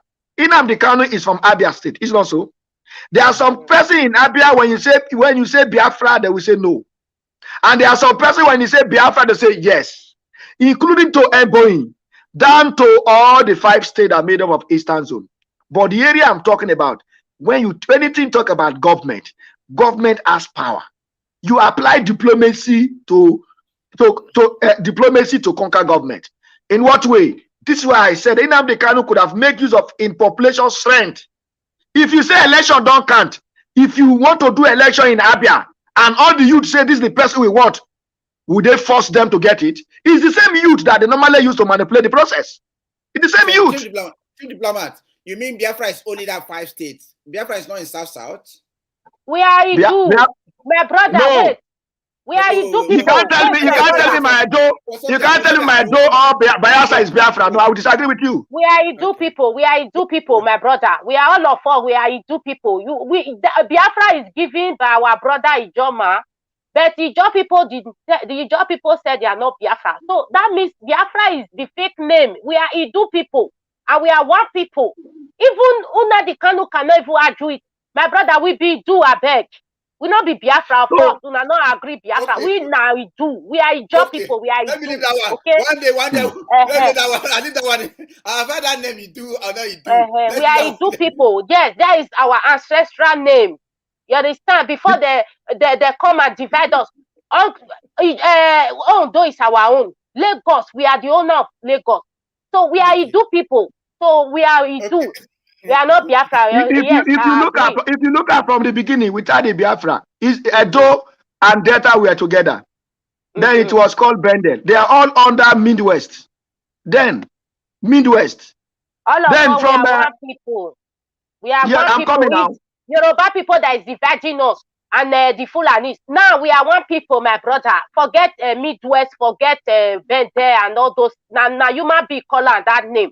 When me and you Thank you. We are that is what I'm saying. Any name we are hearing today, any map we are seeing today, what map this it's not drawn by human being. Those are human ideas. Human ideas. Those are human ideas. People. Yes, thank you, my brother. You see, people were saying like referendum will decide all these things. We are saying a lot of people think of referendum. That's what we decide. If you want to do referendum himself is not Biafra. Are you hearing me? If you want to do referendum in this country, Igbo nation will stand as Igbo nation. The Ijaw nation will stand as an Ijaw. The all tribe will stand. Then we agree on where are we going. We decide. Exactly. Yes, that is how it is. I accept that one. I accept that all tribes should come together to round table and decide. Thank you. That's what no. In terms of that one, I accept. The Kingsmen should come and then they know what they gain inside and know where they go. Both Ijaw, Igbo, Yoruba, whatever it is. So everybody come. That's my own stand here. That Biafra or not Biafra. Our people will decide who they are. You cannot come. Thank you. You can't tell me. I will be inside my house. You not tell me you are Biafra. When did you know I'm a Biafra? Did you consult me? Did you plan with me? I'm an Ijaw man. If you want to address me as Ijaw man, I will listen to you. And if I see Igbo man, I will address him as an Igbo man because I know that his own origin. Me, I have my origin, you have your own origin. So if we address each other based on that origin, we will get it right. Than somebody to say, you are like this. How did you say I'm like this? It's being connected by somebody. So allow me to bear my original name where I come from. Which language, which people? Am I Idu because I'm from the East? You are Idu. All of us are Idu. I haven't the heard that British name that before. tell your origin. The British and the Yoruba people divided us. They command our land, all those states and Lagos. We are not afraid to say it is our own. Our Ijaw people is here. Lagos state belongs to us. We are not afraid. So when the time call our people decide, that one belongs to Yorubas. They are just speaking Yoruba. Our people are the one living there. That is the truth. Anyway, we are not speaking Yoruba language. Anyway, guys, we are Idu. Anyway, thank you, my brother. Thank you, my brother. Thank you, my sister. You know, yes. Finally, before we go, you see the problem we are talking about is that I want just to say this before everybody go. If you look at it today, everybody say I'm like this, I'm like this, I'm like this. Even in Nigeria, you see, say our own brothers, they are the problem of themselves. The Northerners, all of them see themselves as one. But when the Igbo and the Yoruba come, they call themselves Biafra. And they call themselves Wazobia. Inside the Satan pool, two tribes came to separate themselves. You see the problem? And subject every other person that nobody is existing outside of two of them. This is where the problem is coming. These are the first people to cause the problem. They go there to and link with the northern people and introduce a currency, call it Wazobia. That without them, nobody will exist. You see the problem? Now they are the one that are complaining. They are the one that are complaining. So thank you, my lovely sister. Maybe I will find time to communicate with you more. And Ushe Emmanuel, Happy New Year to you all. God bless you all. Thank you, my brother. Thank you. Bye-bye. Thank you guys for coming tonight. Thank you, everybody. I appreciate you for bringing me. Thank you. Thank you. Hey, guys. tonight have been very, very interesting night, guys. We may have different idea, different belief, different way the country need to function and everything. But at the end of the day, we have to dialogue ideas. Even the northerners that you disagree with, you have to dialogue ideas. That's why your lawyer are in court there dialoguing ideas, debugging Buhari, debugging Biafra. You have to. It's not abuse. That's reality of life. Those you disagree with, there comes a time in the courts you have to dialogue the idea. When you abuse, the magistrate will kick you out of the courts. So it's better our people, you rebuke people when they say things you disagree, then you tell him, I disagree with this because of so things. I know our people are capable of doing that, because when you keep saying abuse is like hyper, everybody hyper, at the end of the day you fight. It does not solve anything. But remember that somebody, paper, when you put things on written, then that makes it more easier. So we debug ideas, we share ideas, then that makes us to know where we are going. If you're against Biafra, if you're against Nigeria, if you're against Oduduwa, or you stand for them, you stand for Nnamdi Kanu, then let's go for that, you know. We'll continue to do that again. I always say this, that Nigerian government should find a way to dialogue with the IPOB members, and so that there will be peace, you know. Irrespective of how we feel, there's nobody that will be happy to see anybody getting killed. Even though it may be your friend, your sister, or whoever it is, nobody is happy to see somebody getting killed. So we want the best result for everybody. So the government should find a way to dialogue, please, and dialogue with the IPOB or the agitation group. And Nnamdi Kanu doesn't have business staying there, because this is not a political matter. This is something that we have to settle out of court. I thank you guys for watching today's program. Please, you guys also should subscribe in Lawube YouTube and come around weekends. So push it out now, 10 o'clock Australian time, 10 p.m. Australian time on Saturdays. And follow some of our posts that we have on our days, please, and enjoy the program. Thank you guys for watching wherever you're watching. I just say thank you once again, and thank you for those that communicated and those that came in here.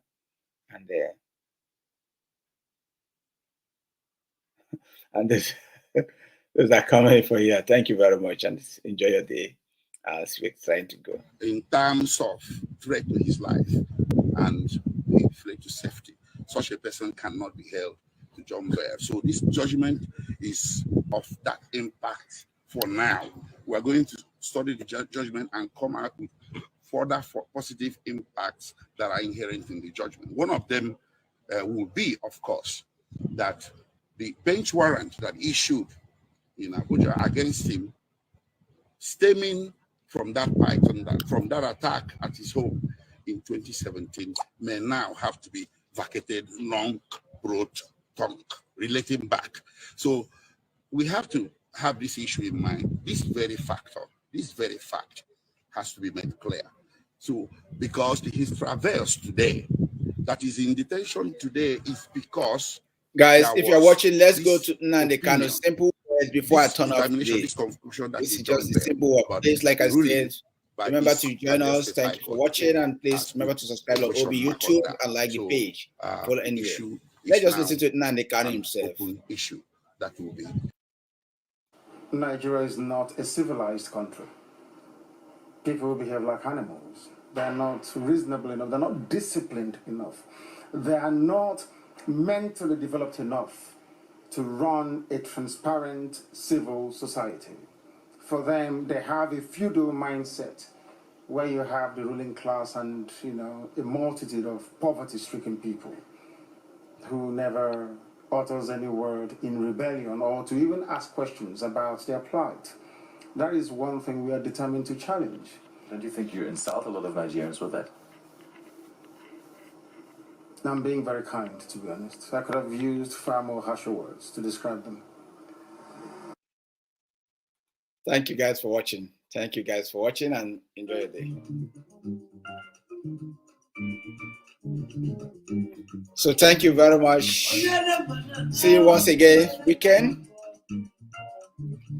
I'll be interested, guys. You guys tell me about this Idu. Tell me about this Idu. I'm interested. So Biafra name have been changed to Idu. The name Biafra is from where? Where is it origin? Wow.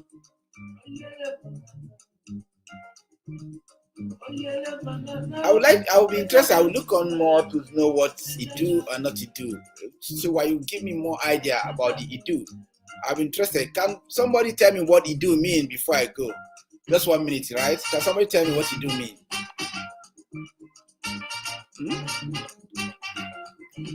If somebody can quickly tell me what he do mean. Thank you everybody for watching anyway. Idu. Somebody write something about Idu here. We are Idu. We are Idu Igodomigodu. Wow. Is that Biafra name was?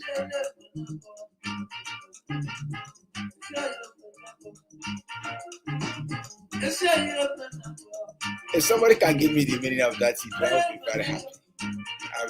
Anyway, I will guess Sophia to give me more insight about it too. I try to see.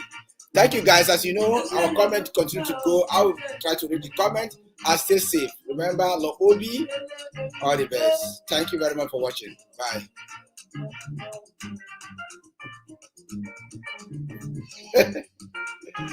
Guys, I will pray for Nnamdi Kanu and we hope that the best happens. He's a freedom fighter. He deserves his freedom. Thank you. Bye. Stay safe. Lawube. The future you.